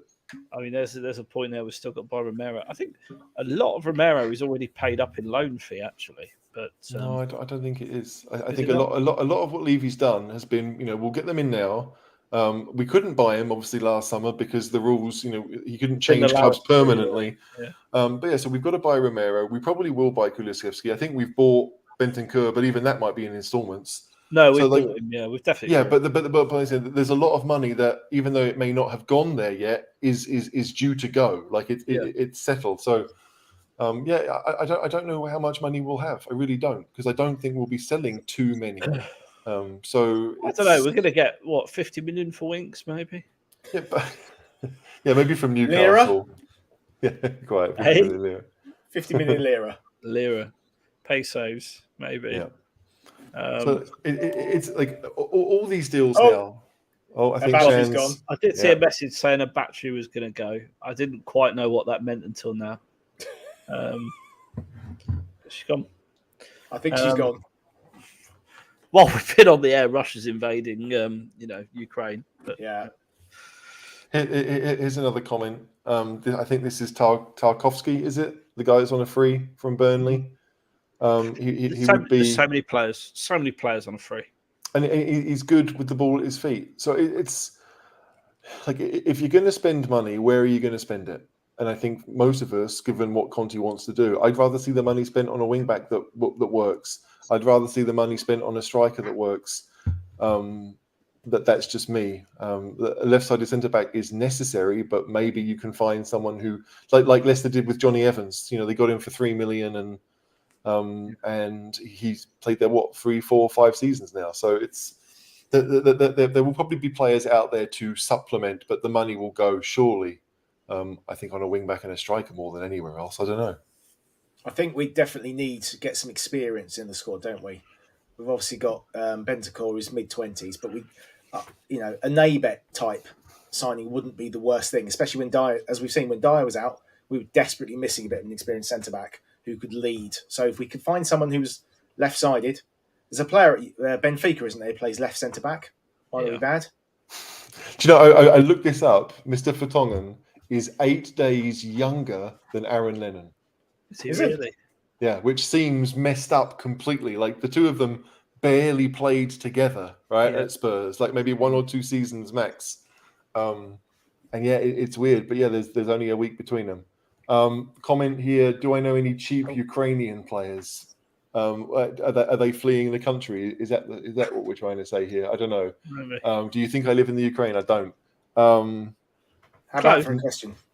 Would you buy Walker Peters back? No. I think they'll want too much money. Unless we've got a buyback on him. I don't think that. I mean, Walker Peters has done all right, but he's not. Is he Champions League material? That's the question, right? So, deadly serious. We want to be a Champions League top 4 club. So, the question has got to be with everybody we sign: is he, or has he got Champions League potential, or is he Champions League ready now? Ideally, the latter. Champions League ready now. If not, has he got Champions League potential, top 4 potential? Walker Peters is a serviceable right back. I don't see him getting in ever. Manchester City's squad, even like Chelsea's squad, Man United, Arsenal. So to me, no. Can I just say something though? I mean, he's been playing left back quite a lot, and when he played left back for us, he wasn't very good. I've watched the highlights from the Everton game, and he looked so good going forward. Yeah. But the one thing he would do is what Cancelo didn't do, and stick his foot out and block that cross. Yeah, Cancelo just stood there and watched Kulusevski cross it. But I think he's decent. But yeah, I think you've got a point. And Southampton, we know, play hardball generally. And I think unless we've got a buyback fixed clause, which knowing Mr. Levy we might do, I think it wouldn't be worth it. I just think that there's better options available. HG. In Walker Peters' case, then yes, and I'm not sure he has any interest in coming back either. Like he is playing almost every week at Southampton, and they're getting results now. They've improved a lot this season. It wasn't just beating us; like they're on a good run. They've not lost many games, maybe the same amount as we have. Chad Spence. Yeah, that would be more of a gamble. You're talking about Champions League. Yeah, I don't know. It's one of those like I think that there might be value in whichever teams go down. There might be some value there, with Premier League players that have experience. Because Liverpool did it with Wijnaldum and Andy Robertson. There may well be, depending on who goes down, something there. But I think like Conte is more likely to look towards Italy, and we've got enough space when it comes to foreign players in our squad that we don't really have to worry. Lamptey. I like Lamptey, but he would cost too much. Yeah. And he had that hamstring. It was a serious hamstring injury. I'd be a bit nervous. But yeah, when it comes to attacking thrust, Lamptey has it. Absolutely. He had it. When I saw his debut for Chelsea, he had it. That was at the Emirates. And he came on and looked the best player on the pitch. But yeah, the hamstring injury worries me a lot. So I think maybe another season at Brighton, and then he might start thinking, I want to go somewhere else. But the players want to play. And like, there's only a couple of spots in our first team where we're like, okay, like we do need a wing back and we do need a left centre back, and maybe a left wing back if you think that Reggie can't do it and Sessegnon might never be that person. But it's everywhere else we're looking for depth. So Che Adams would be great. Like it's what do you want from your I've seen Dybala mentioned. Like what do you want? Like Dybala is going to be a number 10. Where does he play? Are we going to play with the front two? Well, that's where Sexy is going to play in effect, isn't he? He's going to play there or on the right. Well, maybe, but I mean that's just it. Like if we are going to go 3-5-2, like Romano said, we probably will. Right? He expects us to do that. Then would we be okay with a front four that had Dybala or Son in the team? right? Because a lot of, like, I think we've got used to this as Spurs fans that, you know, we have a best 11. And like the idea that if Kane and Son are fit, that one of them doesn't play seems odd. But every other club can do this, right? They do mix things up. It's just it feels like Spurs have never really tried. But it would be nice if we had quality options where it didn't matter. Like if Kane had a game off, he'd be on the bench and that would be okay because we trusted the other options. It's going to be, yeah, no one really knows what the summer's going to hold, but I do think a wing back and a left-sided centre-back are probably the two spots in the team where we're crying out for something a bit better. They're the two spots where we need, I think Adrian's right, we need a striker in case Kane gets injured of some form or other. We need some form of backup. And by the way, I'd be all right with the Carlos Vinicius, but the first 11's got to be full of players that are fit to play Champions League football for me. That's where we need to aim. So we should be asking ourselves, with every player that we sign, do they meet that criteria? Are they future potential for the Champions League? Are they Champions League ready now? And those are the two players. And the players are out there. Look how many people are available for free in the summer. Dybala's a classic example of that. Mm-hmm. And when you just talk about wages and take out transfer fees, it makes things more affordable, doesn't it? We saw that with Bale's loan. We were paying him £300,000 a week. You'd surely get Dybala for that. I feel like what you want is maybe like if you're going to say that 22, 23 is the right number for a squad, right? And like the under 21s, it would be nice to have a couple that fit that, but maybe we won't. But right now we probably have 16, maybe 17 that we're like, yeah, I'd be okay with them starting. But that's it. There's at least 4 or 5 players that we could shift, like Winks or Doherty or Rodon or even Sanchez, that we're like, you know, we've seen enough. Thanks, but no thanks. And then if you can convince people that we will rotate and they'll get games. Yeah. And so whether it's, you know, if you get any kind of European football. And I think that's where a lot of it depends. It depends realistically, who we sign is going to depend if we're in the Europa League or even in the Champions League, because you can attract better players. That's a fact. You will have 30 million quid extra if you're in the Europa League. At least 50 million quid extra if you're in the Champions League. That's big money to spend on wages or players. So I think, you know, in reality, we will have options in the summer. I trust Paratici to do the right thing because he's got a proven track record. And none of us really know what the financial benefit of a whole season at Spurs, because we haven't had any restrictions so far this season. The restriction has been people haven't gone. But when it comes to the revenue, it's going to be the first real indication of what the stadium does bring in.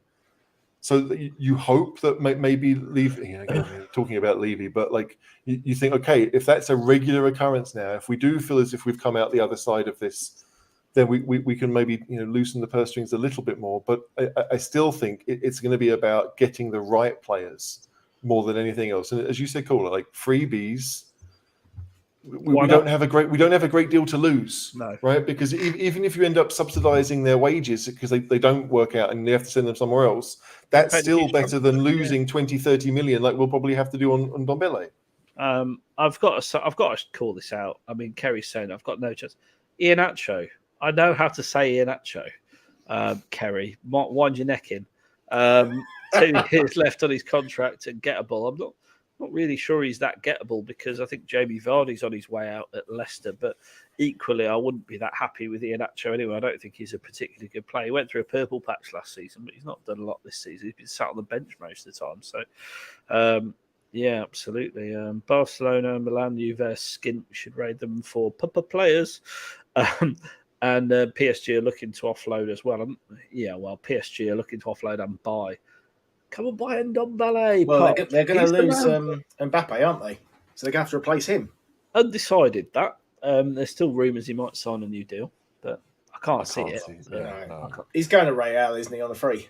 There is someone on Twitter who I trust almost more than I should, who has said for a while that Mbappe and Haaland are both going to Real and it's already been decided.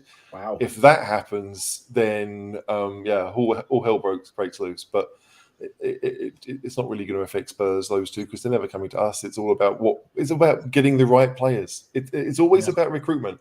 Managers can do a lot, right? Managers are a massive part of it, but if the recruitment is wrong, you tie their hands behind their back. They can't do much. So we've just got to find the right players. And even though we talk about Brian, not settling and having to leave, and Emerson Royal's not been great for Spurs, a lot of the other signings, Romero is quality. Kulusevski and Bentancur look good. If you can get 3 first-team players a season, you're doing all right. I really believe that. And Spurs have lots of space that we need to fill them up. So if we can get, maybe if we can somehow wangle 3 quality players in the summer, we've absolutely revamped the team inside 12 months. John, what does your dream window look like in the summer? Realistically, 4, 5, 6 in and outs, and improving what we have now. Ultimately, I'd still really like us to get.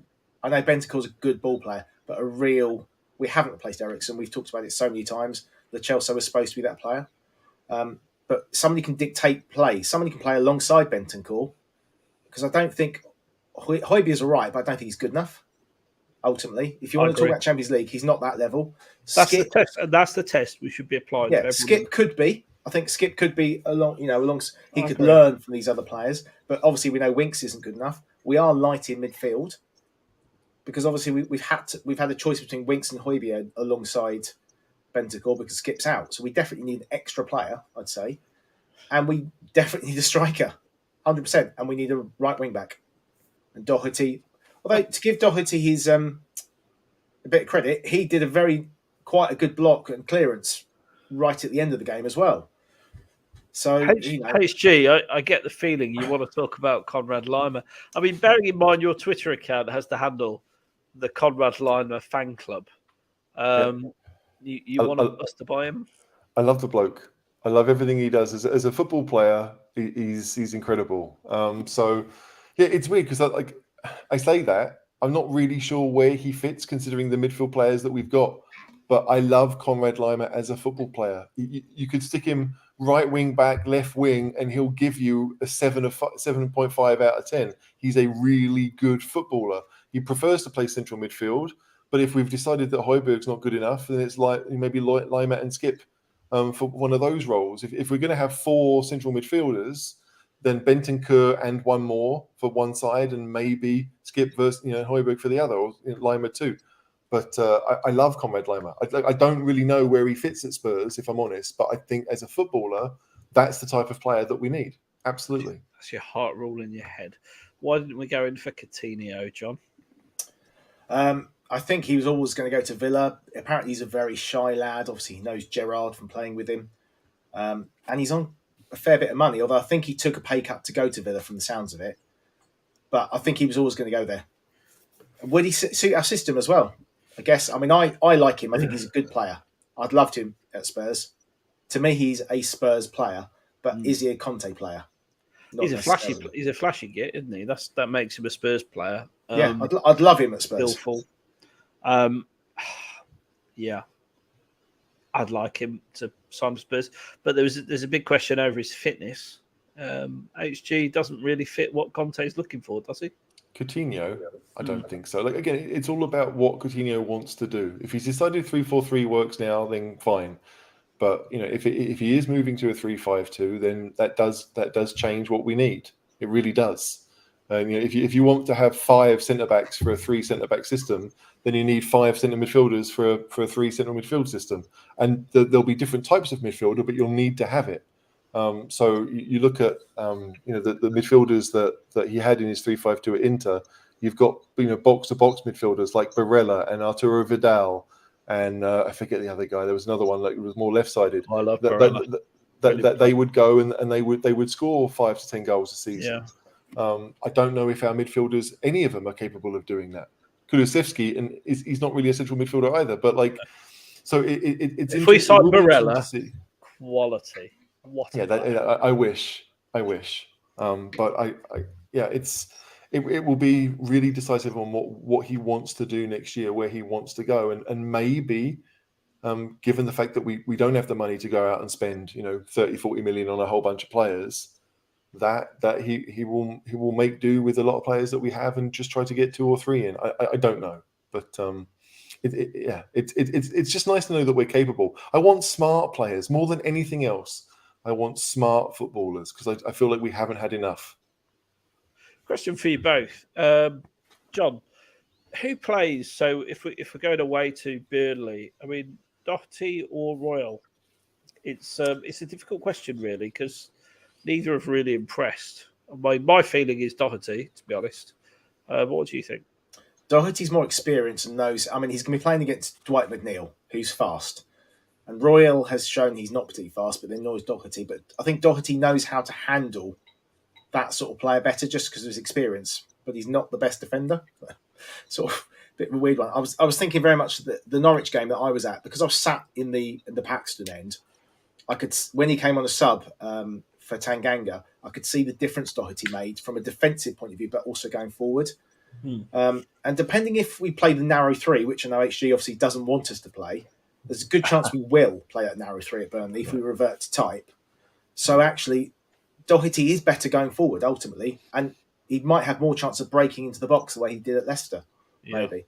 Well, that's what we want to see from him. You want to see him pushing into the box. That's where Doherty is actually a really good player. Where you don't want to see him is behind the halfway line, to be honest.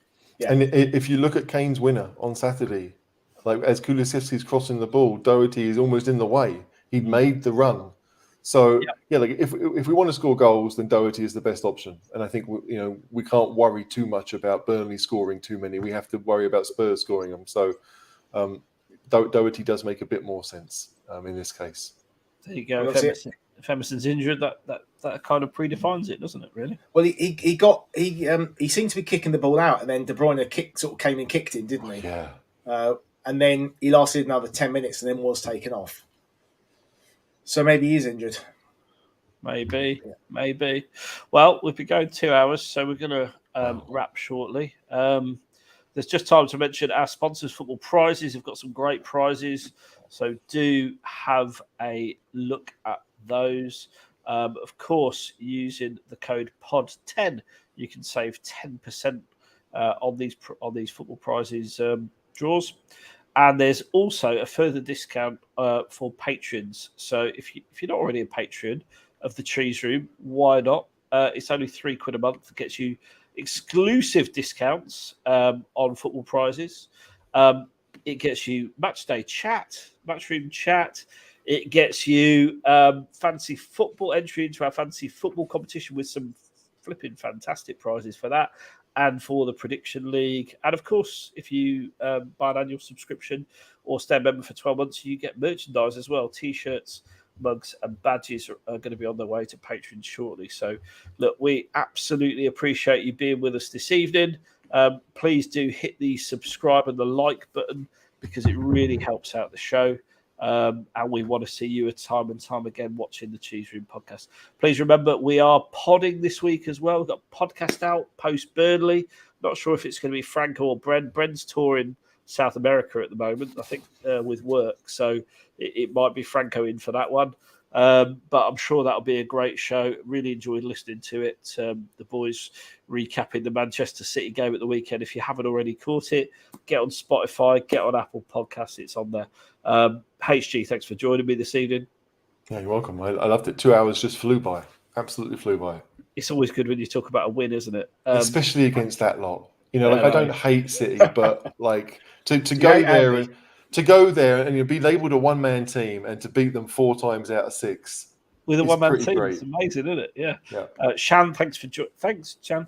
And John, don't go to Burnley, Shan. Don't go to Burnley, Shan. Please don't go to Burnley. John, thanks for joining all the way from the South Coast. It's been great. The only reason I know it's been 2 hours is because I really need a wee now. But it's quite a long way to get back in the house. So I'll wait until after the show. Steve, thanks for joining.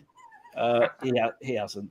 And we'll see you on Friday when we'll be recapping the win against Burnley and looking forward to our weekend's fixture up north against Leeds. And until then, come on, you Spurs. Come on, you Spurs. Come on, you Spurs.